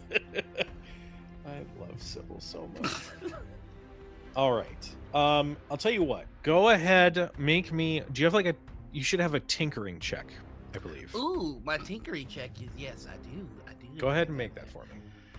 All right, and I do get advantage on this as well. Oh shit. It's the same modifier as my investigation, so I'm just gonna use investigation if that's okay. Okay, so the first one is a 19, and the second one is it's 19 again. Okay. With a 19, you've definitely started this process. You have created the I'm tossing an inspire in there too. Fuck this. Like, okay. I can do better than that. So I'm gonna roll a d6. And okay, so it's a 20. It's a 22. A 22. Mm-hmm. You have completed the switch mechanism on the helm, and we'll say that you have started to essentially unspool some wire, some like cable down from the helm about halfway across the deck towards the lever that lowers the sails. So you're on your way there. That's a lot to do. Merosha, look, I know I shouldn't have asked you ahead of time, but we're making some changes. All right. All right. That is Sybil's turn. Up next is Avrin. Avrin. Oh, Avrin. Avrin is going. You know what? I think Avrin has bonded with Sybil a little bit. And so because his spells, because he's an apprentice and he doesn't have some crazy world-ending magic at his fingertips, he is going to assist Sybil with continuing this contraption. I'm going to have him make just a straight-up intelligence. What's that? That's how you yes and. Yeah, that's fair. Okay, well... Avrin isn't a mechanist, but he is a wizard. He's trying. He is trying. He's doing what he can. I would love to be able to pull up his info. There we go. We'll call it a maybe and. Yeah. Go, use your mage hand to bring me that rope. Okay. And you know what? I like that. He's going to spend his action to essentially mage hand any supplies that you might need. So your next check for this is going to have advantage.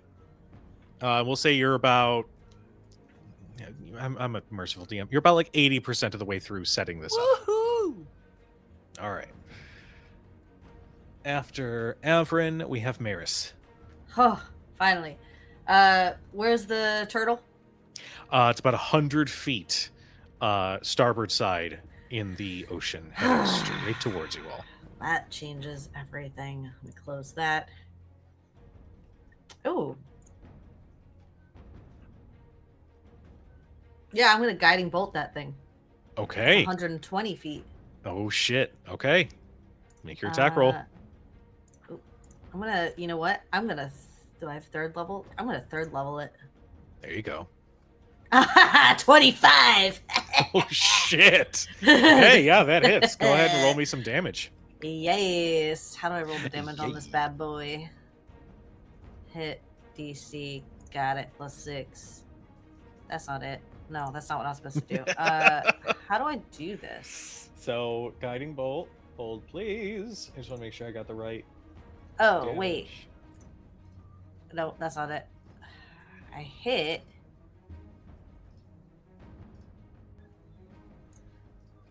Apply condition? No. Mm-mm. Are you in what? What are you using right now? I'm using shard. Shard. I'm sorry. Don't worry about it. It's all good. It's 46 5 okay, so it's 2 extra d6. 66. I'll do Yes. 6. I'm gonna roll it right now. Hold on. Do out. D6 roller. Alright, hold on. 1, 2, 3, 4, 5, 6. That is a total of 23, my lord. Okay. All right. Fantastic. You watch as what does your guiding bolt look like? I think that's the one that looks like Joy's hair. It comes out like a wisp of golden hair, and then it like swirls, like corkscrews out, and then just pierces its target. I love that. Yeah. After the spiral pierces into the dragon turtle, you watch as its form shimmers a little bit, as the next attack against it will have advantage, because guiding bolt is awesome that way. With that, Sweet. we're back up at the top of the initiative. Gavel, we come to you. Yeah. Gavel is going to. I just want to also keep in mind you do have some like I have gun yeah, I have- placements and stuff on the ship. Just guns. Oh yeah, we got it's a ship. It's not like a cruise liner. I don't know how to use a cannon. I know how Heard. to use darts. Heard, understood. Mm-hmm. Gavel is going to. Okay. Gavel is going to throw some darts at this thing okay. as it's coming. How close is it? It's 100 feet away. Dope. I can't do that yet. I will say if you want, and I'm just going to put it out there. I will say you got 2 ballista on the deck of your ship that you can maneuver and try and use if you want. Yeah. I don't want to tell you what to do or anything like that. No. I just want to present an option. I'm going to hold my action until it gets within 20 feet. And I'm going to... does it work the same where I can take 2 attacks? Because it's 1 attack action to make 2 attacks. Yeah, yeah, that's fine. Yep. Okay. Cool. That's what I'm gonna do. Okay. Sounds good. Merosha, we come to you. Sweet. I take a piece of the rope and I tie off the helm to keep it from going one side or the other, and I use my movement to go to one of the ballista. I like it. Yeah. Sick. The excitement is thrilling. Yeah. Cool. Cool. Because so how are you working the ballista? Because I've done this, or I've seen it done different ways. I have the rules for Tales of the Valiant right here. All you need is to make a ranged attack. You're going to add +6 to your roll. I'm going to paste the rules in our chat here. Just so you can see what the official rules are. Cool. All right. Okay. So that is a 16 to hit. A 16, you fire off the ballista, and God damn it, nerdy. You watch as the bolt shatters against the shell of the turtle. Unfortunately, that was not enough. That fan is delightful, by the way. It's not me, because there's no, I don't have anything on. Let me see. Oh, and then it turned off. Aaron, Yeah, unmute because I yourself. muted myself. I'm muting. I think it's your mic is ambient sound stuff because it's interfering with VOD Ninja for whatever reason. Oh, They don't like behave. each It's other. all They're good. fighting. I wish I understood why Video Ninja does not like your microphone. I have no idea. It's weird because any other Video Ninja thing, it's just this setting. I don't know why. Interesting. Okay. Interesting Yeah. indeed. Yeah. Just this one. Here comes another breaking news. I'd like to take my second attack now. Yes, please do. Oh, yeah, that one's actually a little bit better. 20 even. Dirty 20. He's back to sounding echoey. All right. 20 will hit. Go ahead and roll damage for me.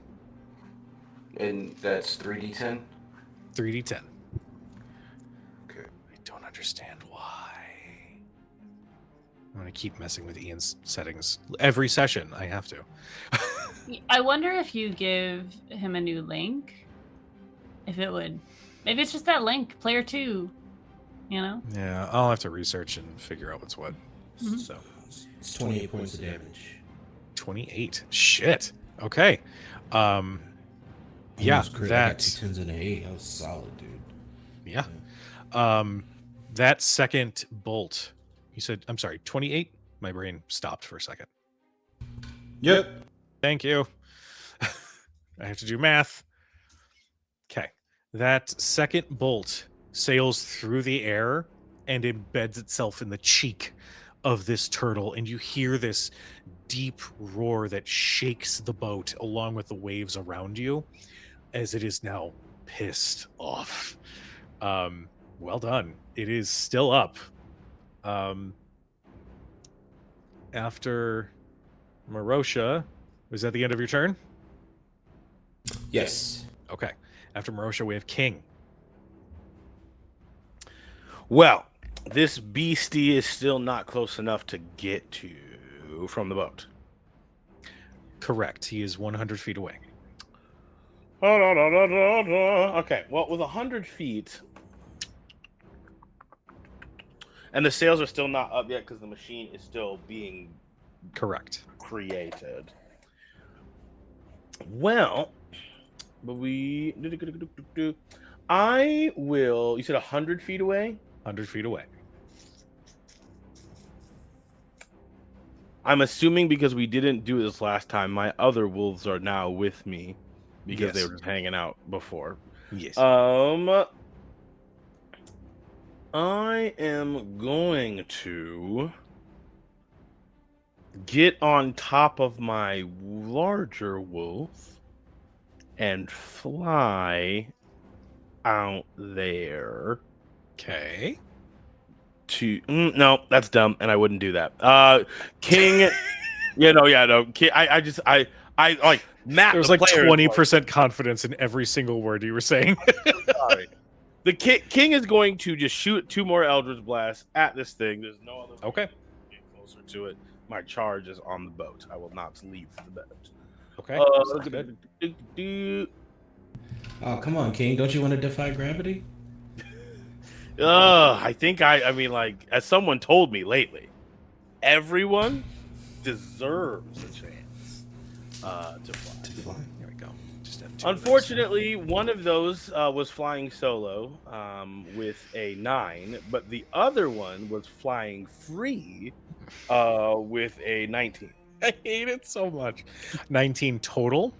19 total. Oh, yeah. No, maybe I'm not. Unfortunately, that second one hits its form, but it doesn't seem to affect it as its AC is just above that. Well, then, in that case, I will send my smaller dog, which no one has asked the name of still, and the larger wolf on top of each other, and they will fly out 60 feet above where, like, up in the air and towards them.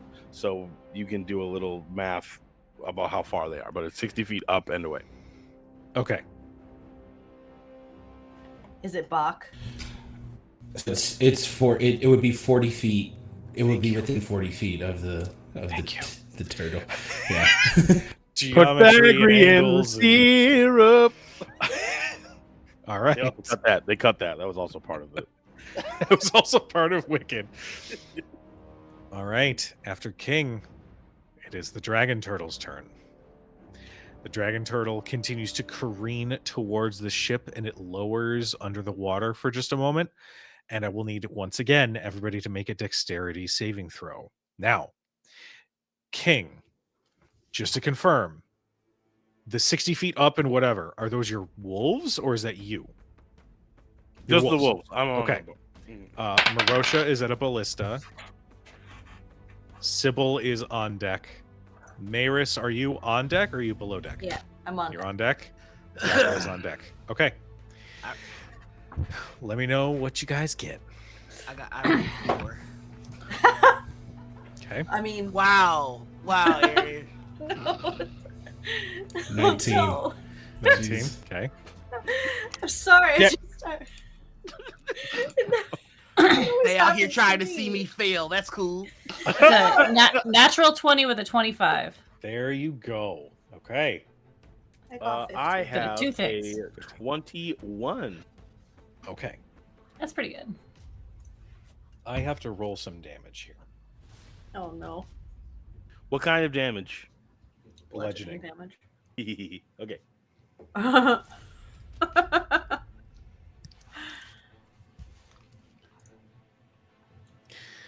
Merosha, I would like you to mark down something for me.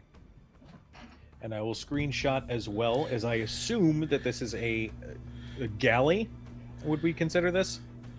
Yeah. Okay. I'm going to send you the stat block in our little Discord. If I can. Unless I can't. I will in a moment. Your ship has 500 hit points. Hell yeah. it does. Your ship just took 57 points of damage as the dragon turtle slams into the hull. Now, Okay. Sybil, with the force of that blow, you watch as Sybil tumbles over the edge and into the water. Everybody else, you were able to secure yourselves, but those on deck did see Sybil go overboard and is now in the water. Now, Sybil, it is your turn. I would like to fly back onto the ship, please. And that is why this had no gravity and everything is fine. So Defying gravity. Oh my! I'm God. defying gravity. Okay, you said that. Wow. That's the sound You of did coming it. back. You did it to you. Don't adjust any doom things right now. You did. Cujo No, it's has fine. the brattiest face when y'all It's make him fine. mad. Fine. He's such I have a 3 Brackle doom points silver. now. I'm doing great. What? We're not. You invited us to have fun. We're not allowed to have fun. You are wait, allowed wait. to have all the fun. Wait, just real quick. You get a luck point when you fail a thing, right? Because I failed 2 things today. Yes, I will. You know what? That's a good point. This is something I need to improve upon. Everybody is going to gain 1 luck for the RP from the first half of the session. And in combat scenarios, when you fail a check, you also gain a luck. Hey, that's Hell what's up. yeah. Don't you make that face at me, Ian. Well, no, it's just fun. Fail, we I get was, a luck. I was half out. Sorry. No, you're good. With my That's movement, awesome. I would like to fly back onto the ship. You do that thing. And with my action, I'd like to look at everyone. Like, hey, me falling off. We keep going. We keep going. Okay. Go ahead and make another tinkering check with advantage. I want to double check. I know at least the rules is written for Tales the Valiant. Whenever you fail 1 attack roll on your turn, you get 1 luck. If you Okay. take multiple attacks, you still only gain 1 luck if you fail that 1 check. I was counting the dexterity save by He Who Lies. I failed that one, and then I failed this roll too. That's where. All right, that's fine. Just keep in mind, if you get to 5 luck, you have to roll a I win the d4, game? Oh, okay. and whatever number pops up is now how much luck you have. So the game is literally telling you, use your them, luck. use them, Okay. use them. So Okay. All right. I'll periodically check to see how much luck you guys have. I'm gonna roll my thingamajig now. Do it. Do it. That. Okay, why am I rolling like absolute balls? All right, the first one. Physical dice. I know, right? I need to do better. And 15 on the second one. 15 on the second one? Okay. You're close. You are working on attaching the mechanism to the lever that controls the sails, but it's not quite affixed just yet. You know what? Fuck this noise. I would like to use my luck points to reroll. Okay, go ahead and reroll. Reroll like a physical die. Vander, don't sweet talk. Don't sweet talk in the chat. Do it. Do it. Don't you do that. I've been bullied all night. What? That'll be a nat 20. Now I'm just fishing for the breaking news. That'll be a nat 20 on the physical die. Okay. I should have been rolling this the whole goddamn time. So that's a 25 total. Jesus. For 25, you have Nerdy. What's the question? Me? I didn't have a question. You didn't? I don't just think got one. so. What happens if I can't get any more luck points? That's what I asked you before, but you had answered. Oh, sorry. So I was just like, oh, I'll just be quiet and not be obnoxious and play the game like someone wants. Yeah, well, okay. I wasn't coming at you with any heat. I was just curious. I just want to make sure I you're want good. all the heat. Warm me in this cold night. Yeah. Oh Yeah. So the mechanism is affixed in place, and I will say as a part of that, you activate it and the sails drop down. Ha ha! No, there's still some problems with it. It didn't deploy the seals fast enough. I can fix that. Average like, let's take the wins where we get them. We'll make it prettier later. It unfurled unevenly on the mains. It's just a couple of screws. Avrin is literally like pulling you.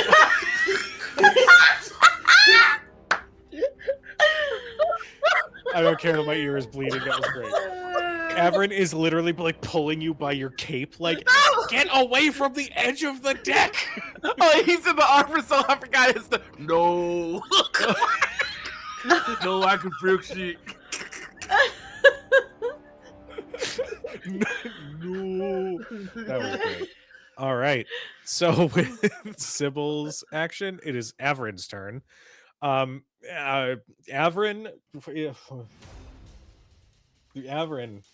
though. Avrin's gonna look to Merosha. What do you want me to do? What can I do? Can you change the wind? Oh, yeah. Avrin is going to. Does he have his?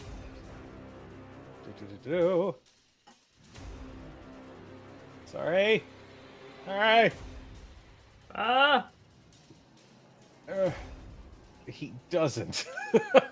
But I will say, with the sails being down and with the anchor now up, the ship does start to get carried on the wind a little bit. So he is going to just bolt to the. He's going to bolt to the other ballista and pretend like he knows how this all works as he waits for the dragon turtle to surface once again. Now, at this point, I'm going to ask you all, what is your goal? Is your goal to kill this thing?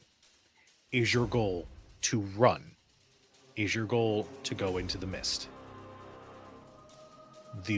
All options are yours to decide. Because at this point, it's going to be a second before that thing surfaces again. And if it does, we're going to drop right back into initiative, right where we left off with Maris taking her turn. I think, So. Captain. Oh, yeah, nice. Leave it here. All right, fine, fuck it. We're running into the mist. Cool. Ooh, is that Hell the yeah. mist that I sent people to die in? Hell yeah. Yeah. Oh. Is this Sierra Island? Like the soda. Oh! Sorry. Continue. No. No, like the singer. They discontinued it, so I don't think that the kids these days would know because now it's something Once different. upon a time, Starry was Sierra Mist. I will forever, Noir, I need you to know something. I will forever have you saying, like the soda, in my head for forever. That was so genuine and so sweet. I meant it. It was fun. Oh, snap! The competitor. He's drinking. I was about to say it too. While drinking a Sprite, gas. Oh my god. So, wow.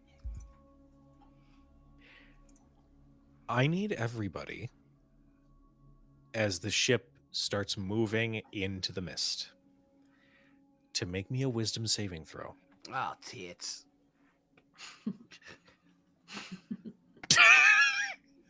Oh, shit. LB, I have another gift for you to grab, and it's what Ian just did. That fucking reaction face. Wisdom saving throw. Wow, I'm gonna do plus one more 6. inspire. I got a nat 20, but I Me got too. a -1 on wisdom. So it's 20. I still treat it as a nat 20, and I still treat it as a critical success. Put it in the book. That's right, Ted. Buster! Natural 20s are just natural 20s. They automatically succeed and yeah. therefore are Technically. awesome. Not 20 club. technically, but I got a I got 23 total. I got a 10.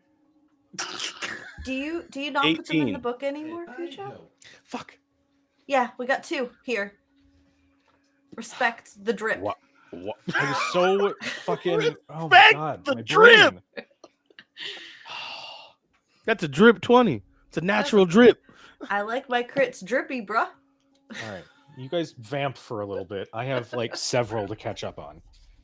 I realize there's been like 5 you this sure? session. That's what my kids say. Yeah, do So you want us to actually vamp? I just assume Merosha is like yelling out orders, and Gavel's like, I don't know which side port is. Has something changed with there, there. Which? All right. I think I'd like to think King is going over to like that gnome and being like, "Who are you? Have you been here this whole time?" Oh yes, I've The been on first this time- ship for 50 years. First time you see King legitimately surprised. Have Who are you, tall man? What's your dog's name? Yeah. Oh, what a good shit. baby it is. Oh my god. Are we just not gonna talk about him? Is he? I'm right here. Everyone's running around. What do you need to know? It's Filbert on the ship. Came with the ship, part of the crew. You meet. That's King. Please do something. Part of the crew. Oh boy. Part of the ship. More vamping, or are we gonna? Yeah, we're still vamping. Hold on. Somebody go check the soup. We Meanwhile, Now, real honestly- quick. Yeah. Merosha got a natural 20. Who else got a natural 20? I did. I Aaron. did. Okay. And Sybil? For the. I got you for assembling the mechanism. Oh, So okay. that's in there. I'll just shut the fuck up. I got a nat 20 on a deck save. That 20 on deck, sir. Nat 20 on decks, I got you. if you will. I'll just shut the fuck up. so funny. This is why This I is always my have to favorite remember that I table. do this. I used to Oh, say wow. that all the Stick time with at me, dude. blind dates. Okay. You know Hold what? on. Holy shit. Okay. Oh my God. So the DC for this was 18. Hey. For those who succeeded, Mhm. I would like for you to describe a good memory. For those who failed, I would like you to describe a bad memory, as it will manifest in the mist around you. Who would like to start? Here. I got one. Okay. I'm gonna recall the time we were in the carriage or on the cart on the way to the market, and there was an upside down turtle in the middle of the road, and Valder got out of the cart and picked him up and put him on the other side of the road very gingerly and sent him on his way and waited until he was completely out of sight before we continued down to the market. We'll play this out for just a couple minutes here. Valder will climb back into the cart and just sort of look to you. What? Why not just leave him there? You always tell me that I'm the one that's too sensitive when it comes to rescue animals. I mean, we did have a lot of pets at one point, my dear. Whose fault is that? I don't know. How many did you rescue? That was our children's fault. I am completely innocent. Well, I love you anyway. I know. I love you too. You know, we can go get a turtle. I know one. Yeah. You know, I weirdly think adding a turtle to that mix would just be like a cherry on top. Yeah, I'm thinking so too. I think Park would really want one. We've given all the animals to everybody else, but we kind of always forget about the baby. Yeah. All right. He'll pull like he hasn't even started the cart back up, but he climbs back out and finds the turtle. Sort of gently lifts him. Wait, what if he has a family? We're his family now. Bring him on. Wow, just like that. Okay. And he'll climb in and sort of awkwardly hold this turtle. Do you want to hold him? Oh, yeah, or... you gotta drive. I don't like driving. Here, come Yes. on. Hello. What's your name? I think it's Sheldon. Sheldon. What you're looking, Sheldon? Really? Sheldon. It just came to me in the wind. Look at him. And I get like take his mouth. I'm like, "Hello, Mr. Valder. Thank you so much for saving me." He like bites your fingertip. Shit. All right, so I won't do that. I won't do that anymore, Sheldon. It's okay. You're gonna have such a nice time here. We have a few dogs and a few cats. No turtles. We have a lizard thing that I'm actually not quite sure what it is, and we might have to watch out for the bigger animals. So I don't know if this is a good idea. When you look back up, even as the cart is moving at this point, the horses are pulling you along. Balder's not looking at the road. You look up and he's been looking at you. What? No, just think I'm pretty lucky, that's all. I boop his nose. I think I'm pretty lucky. He like leans against you a little bit as the cart continues onward. Who would like to go next? Good memory, bad memory. What did you get I on your failed. roll? That would be a bad memory.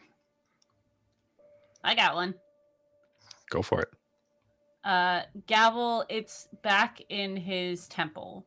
And Gavel is probably about 8 years old. He was just in a fight with one of the other students, his rival, which I can't remember his name. Brent? What was it? Ew. Chad? It's something like that. Brent is canon now. No, Oh. we gave him a name. I don't remember what his name was. We talked about it recently. Anyways, it's probably Chad or something. It's something Okay. like that. Something douchey. Yeah, it's something super douchey. Okay. But anyways, so they were doing a little skirmish, and Gavel had bested him, and this was kind of before he learned all of everything, really well. So he had gotten him to the ground and taken his arm and broken it. And his father came in and is explaining to him how that's wrong and he shouldn't break other children's arms. And Gavel doesn't understand. Do you want to role play this out? Sure. You feel that spike in your body as you hear your father. Off. He stops and steps back. Chad holding his arm. He's got tears in his eyes. Some of the other monks approach and gently lift him and escort him away. He was already beaten. But I won, Father. Aren't you proud?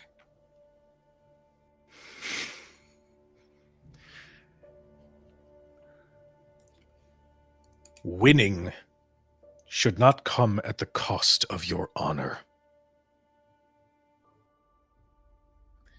If you best someone and they have lost the will to fight, the fight ends. How do I know what the will is over? When they can't get back up to land another blow upon you.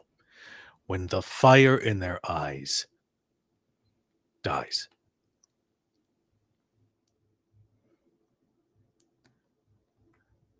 I'm sorry, Father.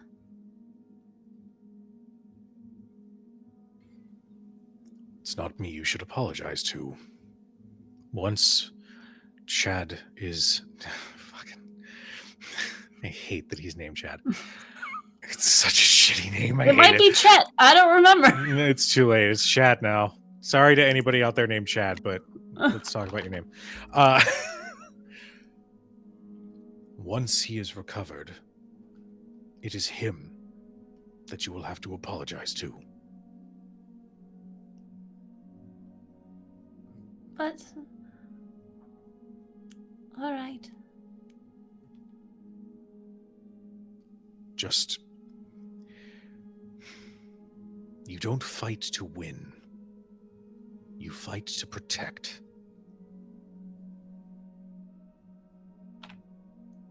He just looks off very confused. How do you not... how does... but if you fight to win, how can you... I don't... He's tried to do the mental math, and he's too young, and he's too not there. Matt? Yeah, I used your Jesus name. I hate these breaking news segments. Who would like to go next? Go ahead, Merosha. So I passed, so it's a good memory for once. While we're going into the mist, I assume that it's probably starting to drizzle a little bit, still rocky, and so Merosha's actively pulling on the sail ropes, and in a moment, the salty sea air puts him in a moment to where he was back on the farm with his dad, and they're out in their boat coming in from fishing, and he's pulling up a net line, and it's him, his dad, and Benji on the boat. And Merosha hates this. He hates it so much, but he's really having a good time with his dad. And he's trying to hide that he hates it, because he knows, one, we need to do it, and two, it's just a moment with my dad. He'll be pulling with you, come on, put your back into it. We almost got it. Just a little bit more. Yeah, oh, come on, you're gonna let an old man like me pull harder than you? You young whippersnapper. Come on. I mean, there's a whole monkey here too. Why isn't the monkey helping? The monkey is half your size, boy. I don't even like fish. You pull the net, and every ounce of strength is put into pulling this net, and it's filled with fish. It's actually a really good haul. And even as your father just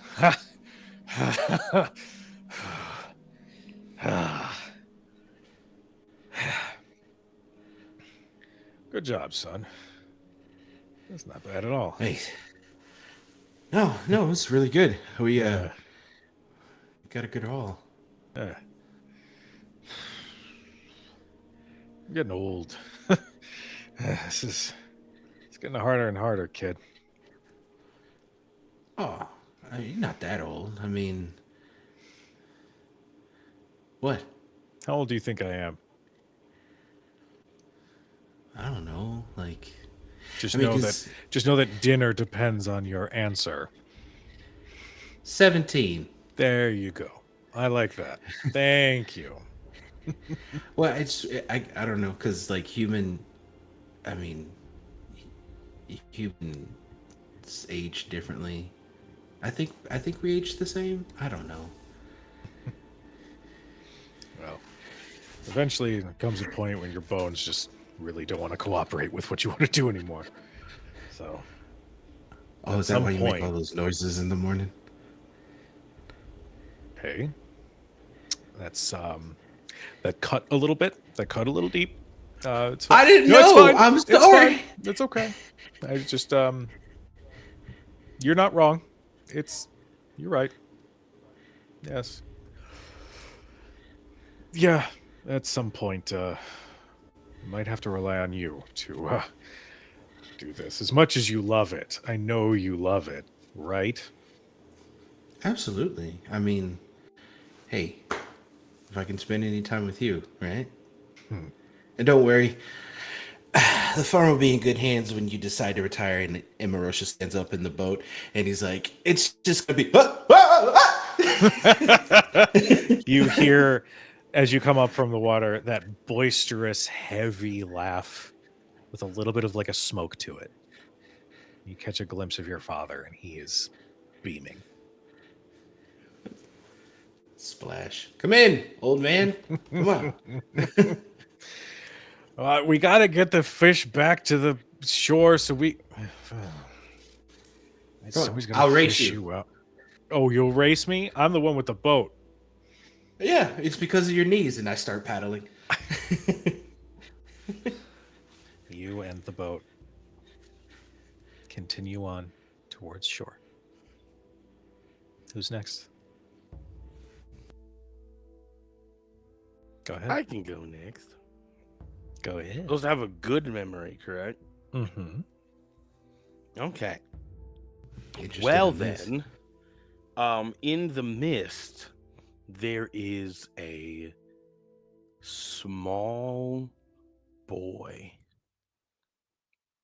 probably 6, maybe 7, with dark brown hair, but canine features in the face and the hands, little tufts of hair. Slowly walking up to him is a adult with like a significant amount of like military gear, Mhm. but it is not something that you would recognize. It seems old, like it's like wood and stuff. Mhm. And as this adult with like this wooden mask takes 2 steps, suddenly another adult, but maybe more like a teen, comes up from behind and drags a sharpened rock against its throat, dropping it to the ground. The little boy and the teen rummage through the adult's pockets, and finding a small bag full of bread. Together they stop and sit against a dusty stone like wall, maybe a side of a cliff. It's hard to tell. And they begin eating. Listen, I know that, and this is the teen, I assume. Yes. If can other people see this? It is manifesting Okay, around cool. the The boat. language it would be old.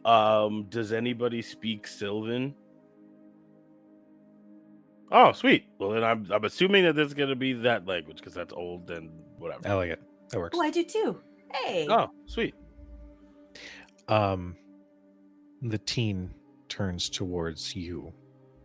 Says, "Listen, I know that this is working so far, but at some point, I'm gonna need you to learn how to fight, just in case things get a little rough. Okay?" I don't want to fight anybody. Buddy, we gotta. Do you like bread? You like this bread? I do like bread. Okay. Well, in order for us to keep eating, we're gonna have to keep fighting. Okay? I don't like that I don't like the fighting though. I don't think anybody really likes the fighting, but we gotta. It's a part of life. Nobody's gonna give any of this to us, even if we ask nicely. What if we ask really nicely? I'm sure that maybe there's somebody out there. Sorry, Ian, you son of a bitch.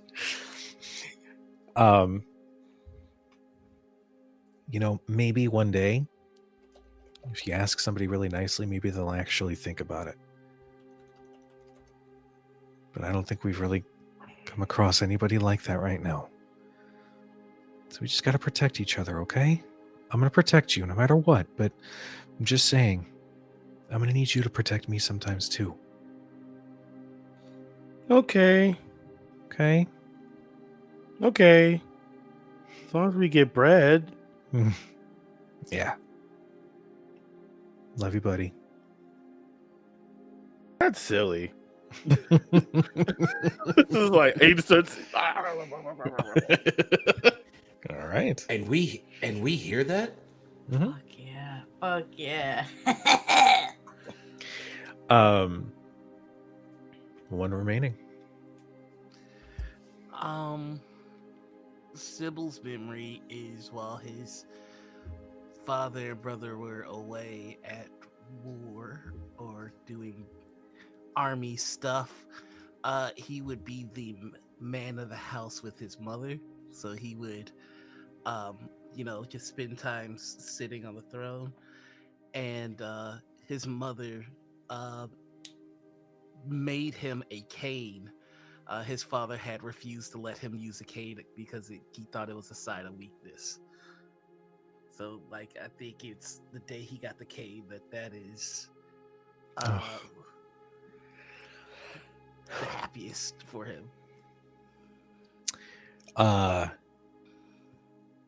Your mother comes around the corner. Says, "Sybil, honey, you know that if you wrinkle the fabric on that throne, your father's going to be mad." A kingman does not worry about such trifles. As lord of the land, I have decided that wrinkles will be in fashion, mother. She laughs and she gives a very deep bow. "Of course, my lord Kingsman. Your will is law, and therefore all of the dresses and all of the tapestries will be wrinkly." Wrinkled shirts and free candy for everyone in the nation. Thus saith me, Lord Kingsman. Well, I would love for that declaration to eventually come to pass. I mean, that would just make my year. In time. Did you need help with anything? No, no. Everything's fine. I actually have a surprise for you. Is it a long sword? I've been trying to decide what sword would be best for me. Father thinks that rapiers are a little too. They're not very intimidating. I think that it would be preferential for my body style, but I would love to see what you think, Mother. Well, I would definitely say that your father doesn't know what he's talking about when it comes to rapiers, because there's nothing more Exactly. intimidating than somebody with a rapier. Yes, and it still does the stabby. So I think, Mhm. logically speaking, anything capable of inflicting death should be intimidating, right? This is What'd you true. get? I got you Mhm. this, and she produces a wooden cane.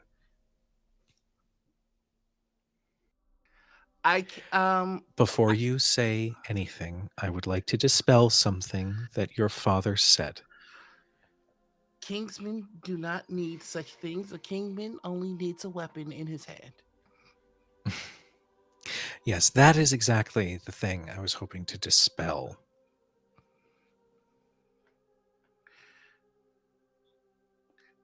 I mean, logically speaking, it does have practical functionality as a club, so I would be armed at all time.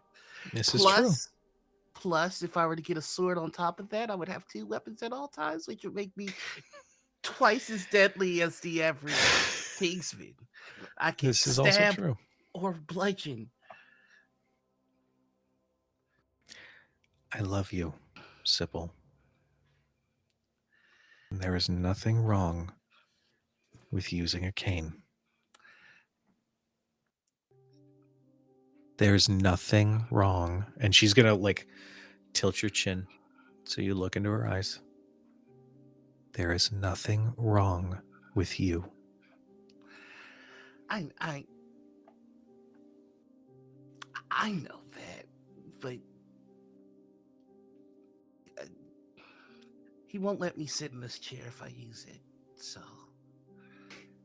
Why don't you let me worry about that? I know it's been hard. I know he's been extra difficult to deal with lately. it's just because he has a lot on his mind, and he is leading an army, and it's very difficult, and I understand that. You know, I'm starting to think that maybe you should take my place at court, because that's a very diplomatic answer. I think I would do terrible at court. I might like mess up and do a crime or something. Sybil, my love, I love you so dearly. I don't think you would ever willingly do a crime, which we'll talk about the phrasing later. But point is that I love you, and there's nothing wrong with you. He takes the cane out and like does like some fighting maneuvers with it until his arms get tired. Okay, I think I can make this work. I might have to shave a few edges off. Oh, perhaps I can hide a weapon in it. Oh my goodness. What have I done? This has a lot of practical function, and he just starts listing off all the things that he has in mind for this game.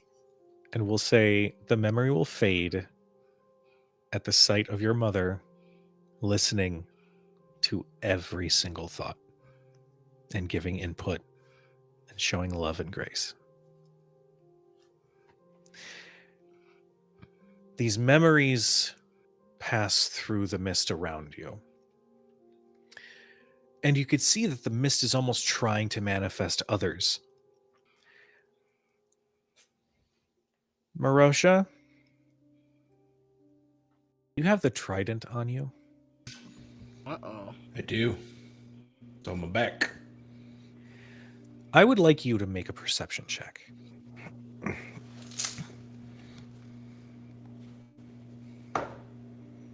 Oh, you would. Okay. 21. You notice something.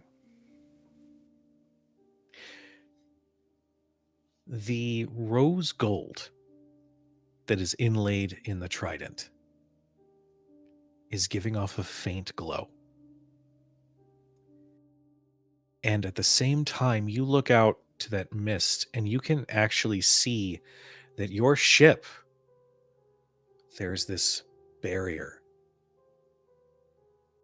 around it that is preventing the mist from doing anything further, from getting any closer to the ship. As you all are sailing without issue,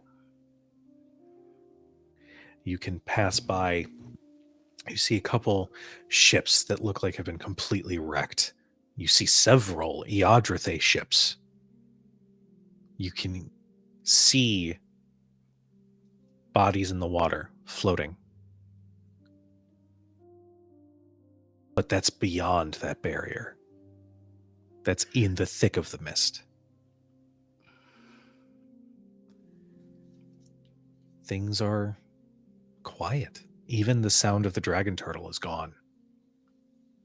There's just the lapping of water against the hull and a wind that is gently pushing you forward. Cujo, question. Does this seem familiar? No. I'll say for Merosha's history, I don't think Merosha has ever come to this island before. If anything, you probably heard some like tall tales about it. And like, you know, some people just get literally turned around right when they go into the mist. Others are never heard from again. But that's like the extent of where it's gone. Okay.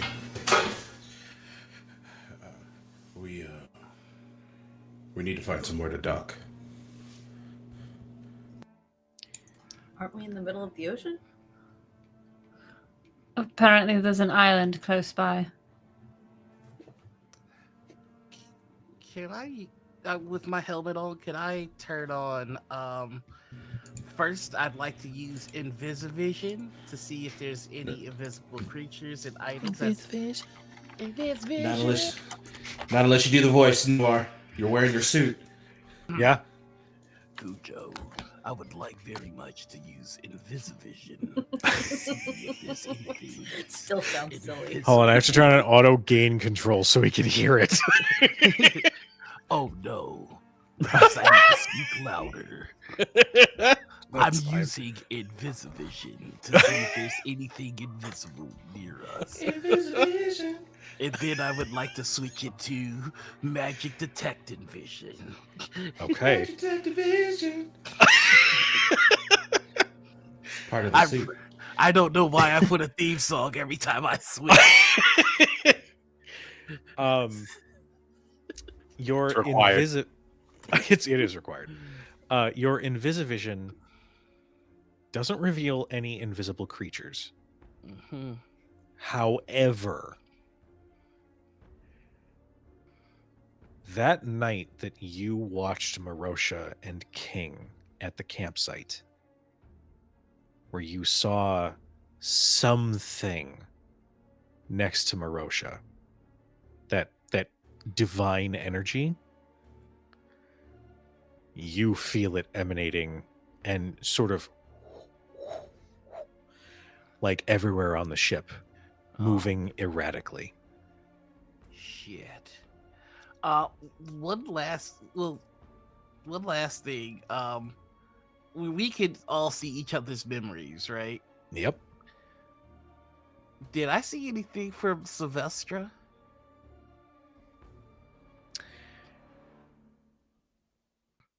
Huh. That's a good point. Interesting. And actually, there's also Yeah. somebody else on the ship Filbert. as well. What's Filbert's? Thank you. Thank you. I was waiting. Wait, what about Captain? Captain's Faye.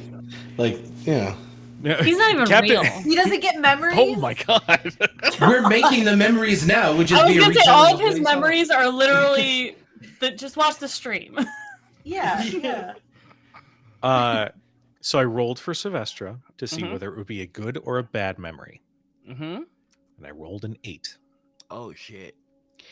You witness a memory of Lord Ambrose Gale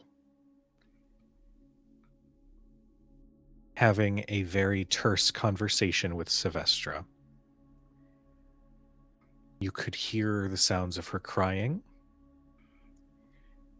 and then the sounds of her screaming. as there was a ritual that was taking place. And you witness her soul being torn from her body and implanted in the dagger. I hate to do this to you, homeboy. I've got the scrutinous talent. When a creature you can see speaks in a language that you know you can discern what they're saying. Can I just get a general idea of what they're saying? Yes. Ambrose says, and if, by the way, if I were to cast Lord Ambrose, I would 100% cast Jason Isaacs, aka Lucius Malfoy. That's the vibe, like, through and through. He says, "You've embarrassed me once again at court. And unfortunately for you, my patience has run thin. So, we are going to say that you fell ill, and sooner or later you will be announced as having passed. For I cannot endure another embarrassment from you when speaking with our queen." And you can hear Sylvestra begging for mercy before Ambrose says, "I grow tired of your prattle.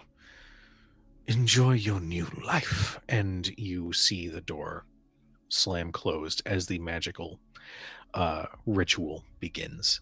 And you can hear and almost feel that sensation of being torn from your body and implanted in something else.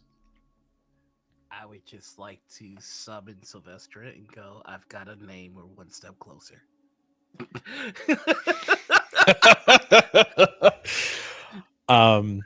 Perfect. There were two others, so we'll do Filbert. Filbert! His worst I'm memory interested is in this. meaty guts. Filbert got a 15, and what manifests before you is a memory that I'm sure Merosha would very much like hidden. You see Filbert tearfully signaling to the ship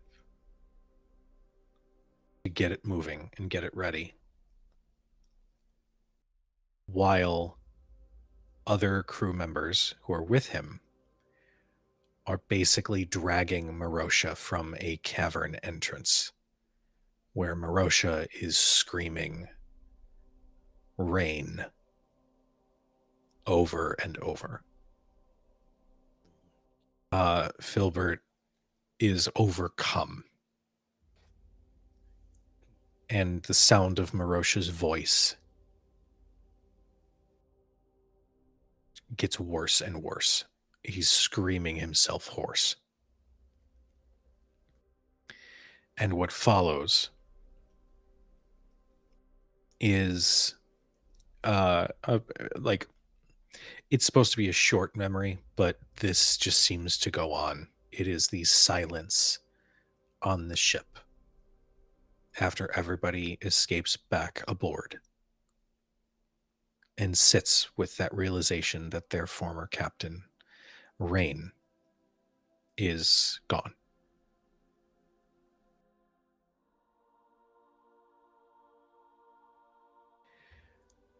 There's one left.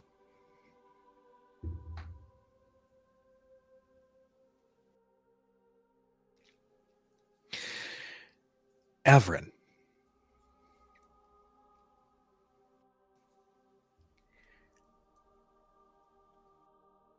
He looks out into the mist, and you can see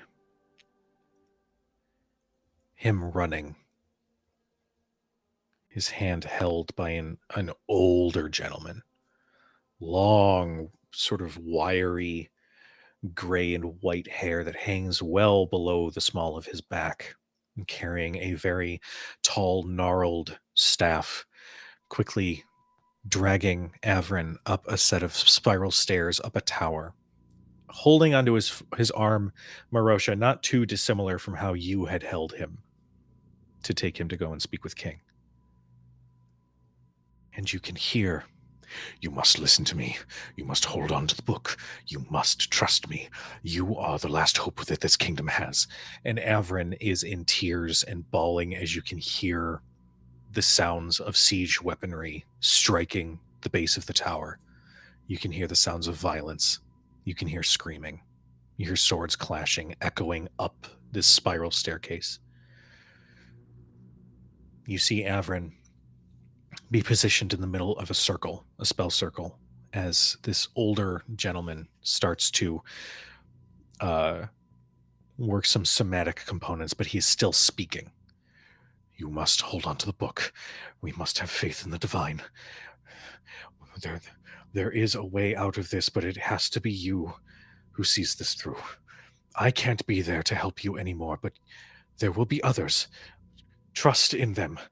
You must find them." And Avrin's like, I don't know what's going on. I don't want to go. I don't want to go. And just as he's saying that, Avrin sees in the window a catapult of a flaming boulder soar through the air. And before Avrin can say anything else, he is teleported away, and he lands at the feet of some adventurers in the small town, well, somewhat nicer town of Sevadura, where he realizes that everybody that he knows and loves is most likely dead.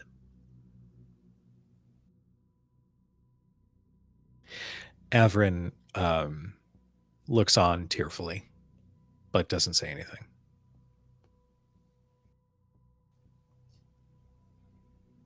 We keep moving until we can find a place to dock.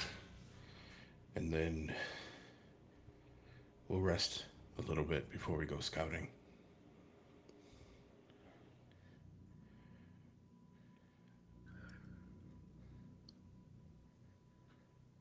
Avrin takes a seat just on one of the steps and just nods.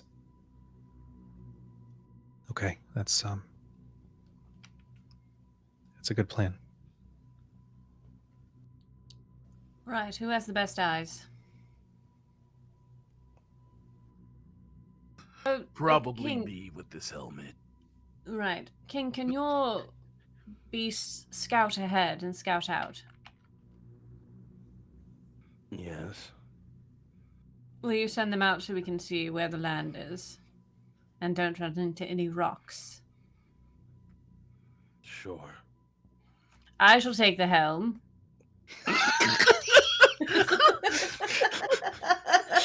I would like... So, just a quick check-in. Sybil, are you also trying to keep an eye out as well?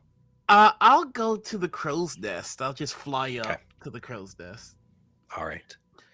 I would like a perception check from Sybil. And King, if your wolves have stats, I would like perception checks from them as well. I'm never using virtual tabletop die again. That's another 20. Yeah.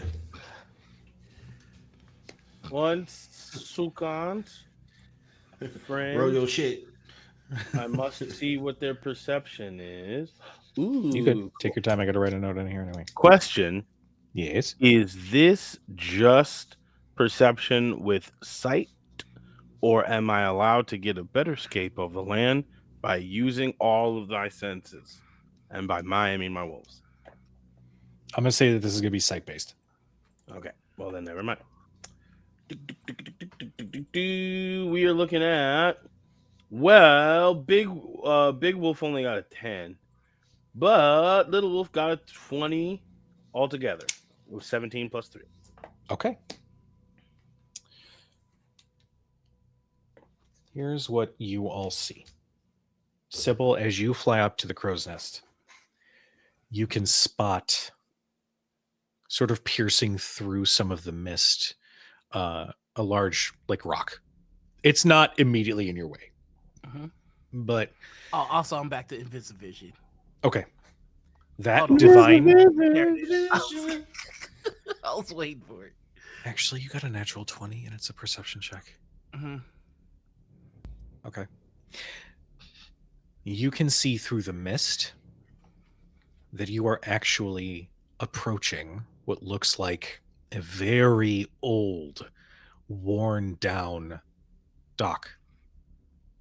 Like the wood is almost completely molded over. Like it is not the most secure thing, but it is there. Land ho! King, your wolves spot more ships, but they're not Eodrathei. And these ships have been here for a very long time. I am going to post a picture just for some little context, because why not? I had a little bit of fun with Incarnate. Anybody who plays D&D or TTRPGs online like we do, go and check out Incarnate because they have a fantastic map maker. The ship pulls closer to the dock and the mist thins a little bit the closer you get to the land. This island has some sort of ruins upon it. The vegetation has long since reclaimed this land. There's moss, there's dead trees, everything just looks old, decrepit, and uncared for. Now, Sybil, with your natural 20, you hear something coming from that divine energy. No, no, no, no, no, no. No, no, no, no, no. It is he who lies. And he is not happy that you all made it to this island. Can I say some spicy shit that I probably shouldn't? Go for it. Told you lies are temporary. I will tear your flesh from your bones. I will remove every memory of the Kingsmen from this world. But you must. If you don't leave that island, they will all die. I will kill them all. You're why we're here. You threw a temper tantrum and threw a turtle at us, and now we're here. Just work with me. The more you push, the more it gets unpleasant for you and my friend, and I have no reason to be your opposition. If you don't want us here, tell me why, and I'll do everything I can to turn us around. No, no, no, you don't deserve that knowledge. You, a mortal with a name that exists in history, don't deserve to know why. Leave immediately, or I will ruin everything.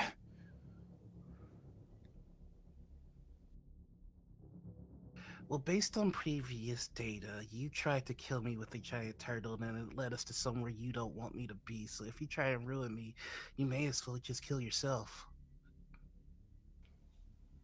And I don't care about my name. Why do you? The divine energy, which had like manifested before you, you just hear this. It dives down. And it's going to stop by King. You can hear the voice of he who lies. You know who this is. You might not have directly interacted with him, but you know of him. You thrive off of fear. That is what you want. You want fear. I will give it to you in spades if you kill them all right now. Kill them all, every one of them. I will give you power beyond imagination if you kill them all right now. And by all, you mean All of these little fleshy things. Yes, you like to think of them as rabbits, do you not? They are just prey. Prey before you kill them all. And if I do this for you, you will give me unlimited power. Yes, everything you could ever want in the palm of your hand. And how should I do this? Fast, slow? Do you want them to scream? Do you want them to know that it's happening? Do you want it to be painful, painless? I want them dead. The manner and method I gift to you. Whatever you see fit, whatever dark, twisted methodology you have in that beautiful mind, let it run.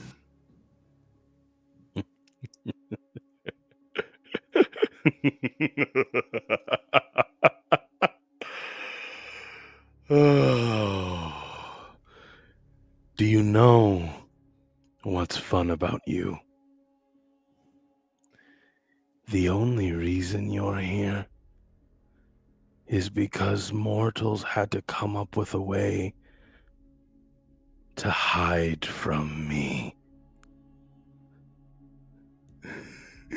You will bring me fear, because that's what you're designed to do. Hide people from me.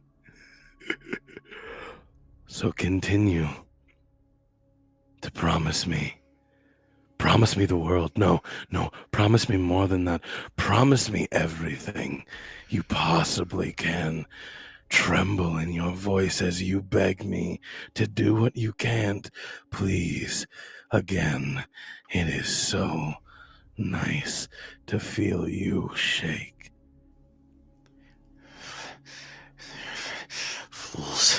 Fools. And in one final attempt, it's going to appear next to Merosha. You wanted me gone. You want me gone? You want me to leave you alone? Is that your wish? He doesn't respond, waiting to see what else they're going to say. I'll return her to you. I will bring your precious Rain back from her corrupted state. I will deliver her to you. I will give you all the freedom you could ever want if you leave this island now. If you don't, everything that I have done up until this point will be as child's play. Merosha, grasping onto the trident, has his gloves on. They're small crackles that come from the runes into the trident. And he doesn't make eye contact, obviously, and he feels he who lies right next to him, and he has his eyes closed. And when he opens them up, there's a very small smile that comes from Merosha, and he goes,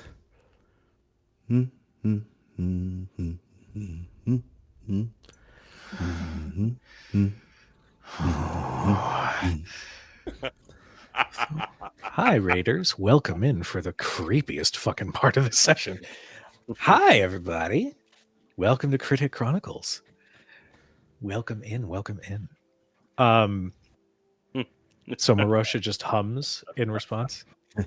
yeah, with the trident crackling with the energy coming from his runes, he just smiles.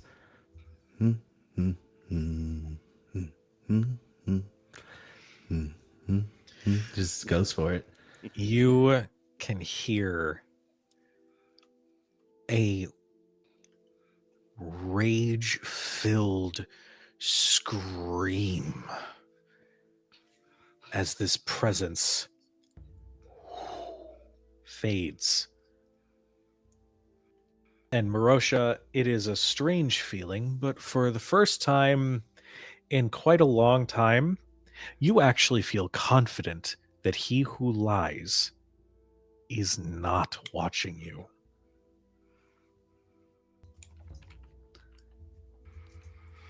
I think there may be ghosts on the wind.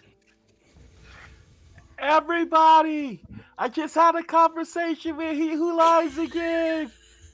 He's continuously he's not working with us. I don't know what his deal is. I think he's one of the bad ones. I know that, but bad is really only a matter of perspective.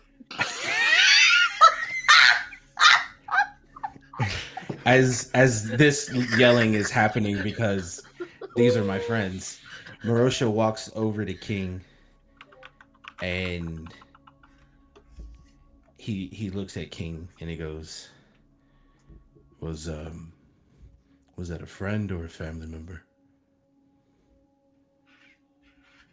Excuse me. Your memory. Friend or family member? Oh.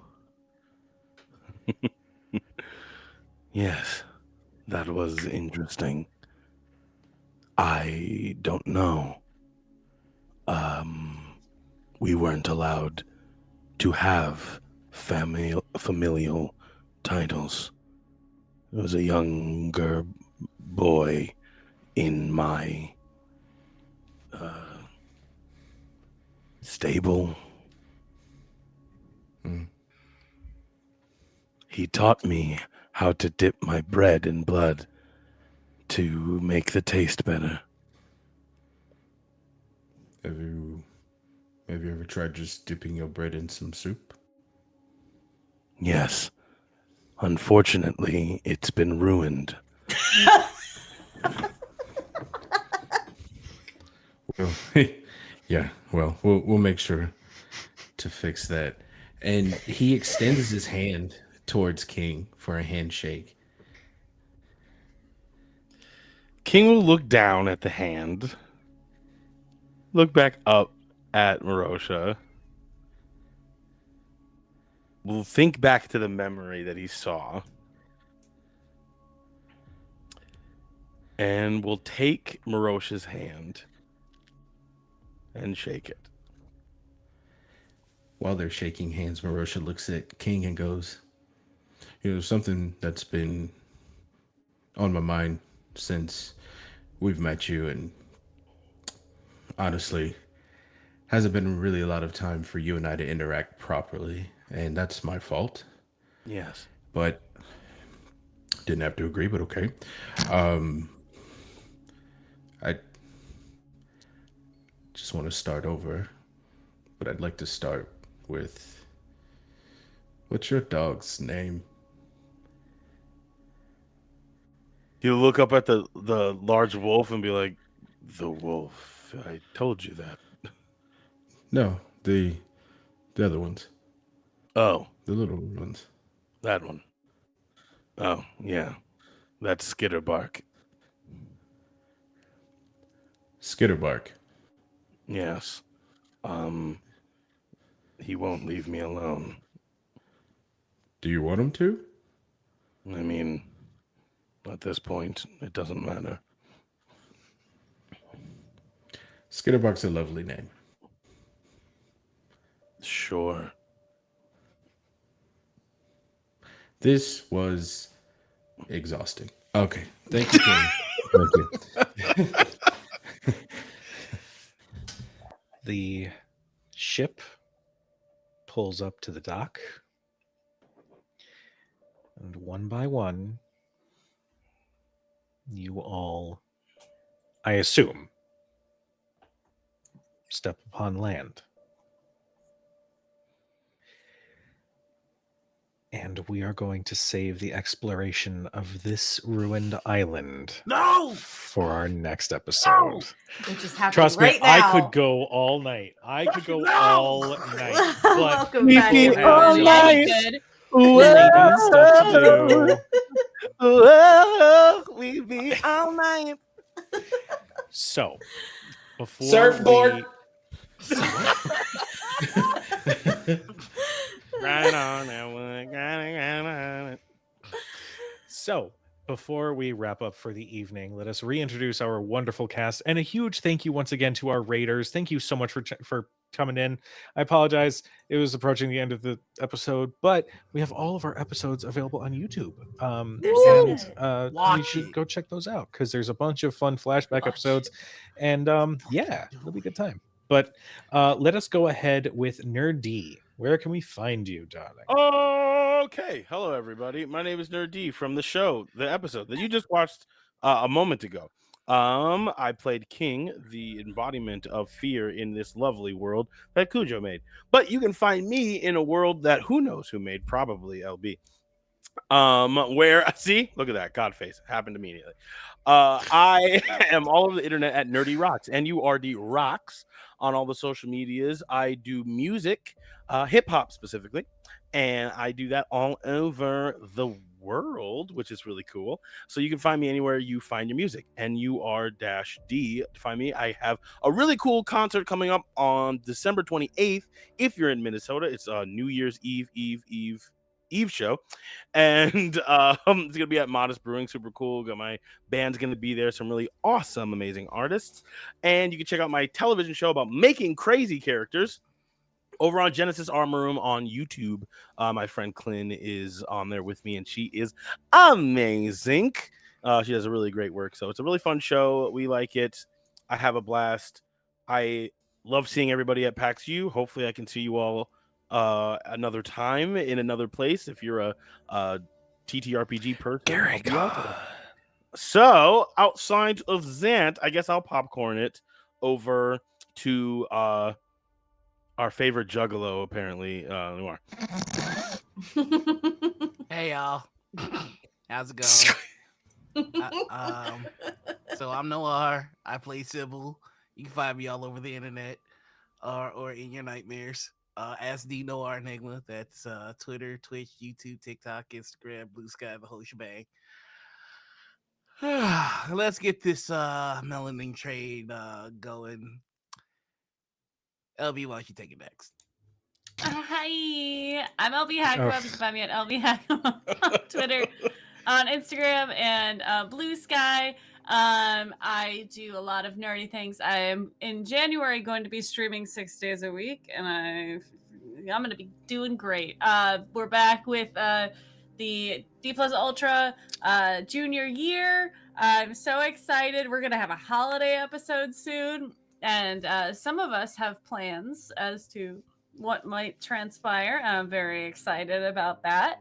So check that out when it comes out, and then the next time I'm going to be live is tomorrow on Hack Recklessly, which is our Twitch and YouTube channel, and we're going to be playing more Silent Hill, which is nice and spooky. Right after playing Alan Wake, it is hella similar, but it is still fun, a lot more spooky. So join us there, and then I'll be off for most of next week due to the holidays. I'll post on Instagrams and stuff if you want to see my things, maybe on TikTok. Who knows, man? I don't know. That's me. We're gonna keep the estrogen train going, and I'm gonna go to Aaron. Really was wondering where that was gonna go. Hi everybody, I'm Erin.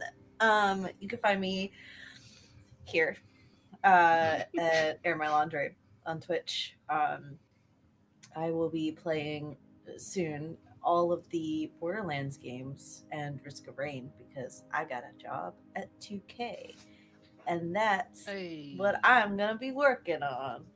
So I'm really excited. Other than that, all my projects are on hold while I get that going for me. And I'm really, really happy. So you can find me here. And if you are here from the raid, watch all the episodes. This is my favorite table. And I don't just say that because it's a great table. I say that because the story's really good too. And it's amazing. And you should watch them all. And by should, you will watch them all. Or else.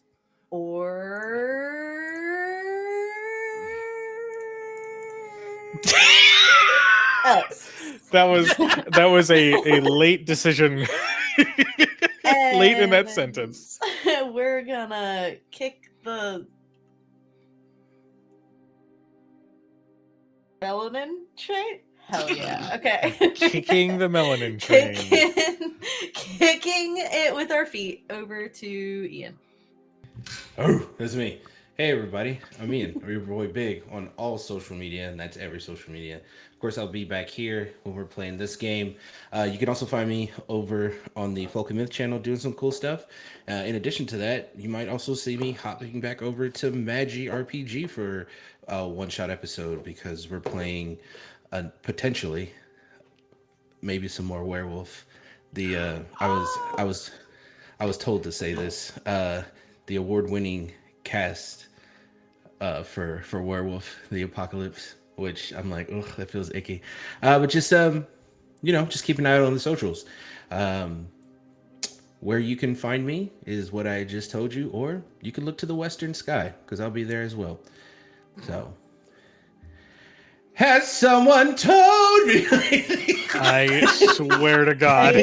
I love that you said it feels icky about the award winning, and LB's got a screenshot there. Oh my God. That is nightmarish. What the fuck? Never do that again. That's That's terrifying. That was so good. That was shit. awful. Holy shit. Oh my god. Nerdy, Jesus Christ. Me? I don't wanna know. What did I In do? the chat. Hi, everybody. You did that. I didn't do it. I'm Cujo. I've been your chronicler and cat wrangler for this evening. You can find me all over the internet as Cujo Plays Games or Critic Chronicles. Every Thursday, we do play this game. I'm not quite certain what the plan is for next week. I'm going to touch base with these wonderful people before next week? we wrap up for the night. That's the day after Christmas. People might not. Oh, it's the first. Oh yeah, no, it's one of the days of figure it out. Kwanzaa. Yeah. So keep an eye on the socials for that. Every Friday, except for this Friday, we have Shadows over Baldur's Gate. We've had our cast has real life stuff going, and we want to make sure that they have the bandwidth to do that. So tomorrow there's not going to be any new episodes, but next week we are coming back with another episode of that game. Next month in January, we've got D Plus Ultra Season 2, Junior Year, which is going to be so much fun. We're returning to Hunter's Entertainment with kids on bikes. I cannot wait. It's going to be so great. It's going to be so funny. I have to prepare myself to just let the chaos reign. Yeah, boy. So, yeah. But in addition to all that, I want you guys to follow this fantastic cast because this fantastic cast is truly wonderful and they deserve all of the love and the praise and all the good things.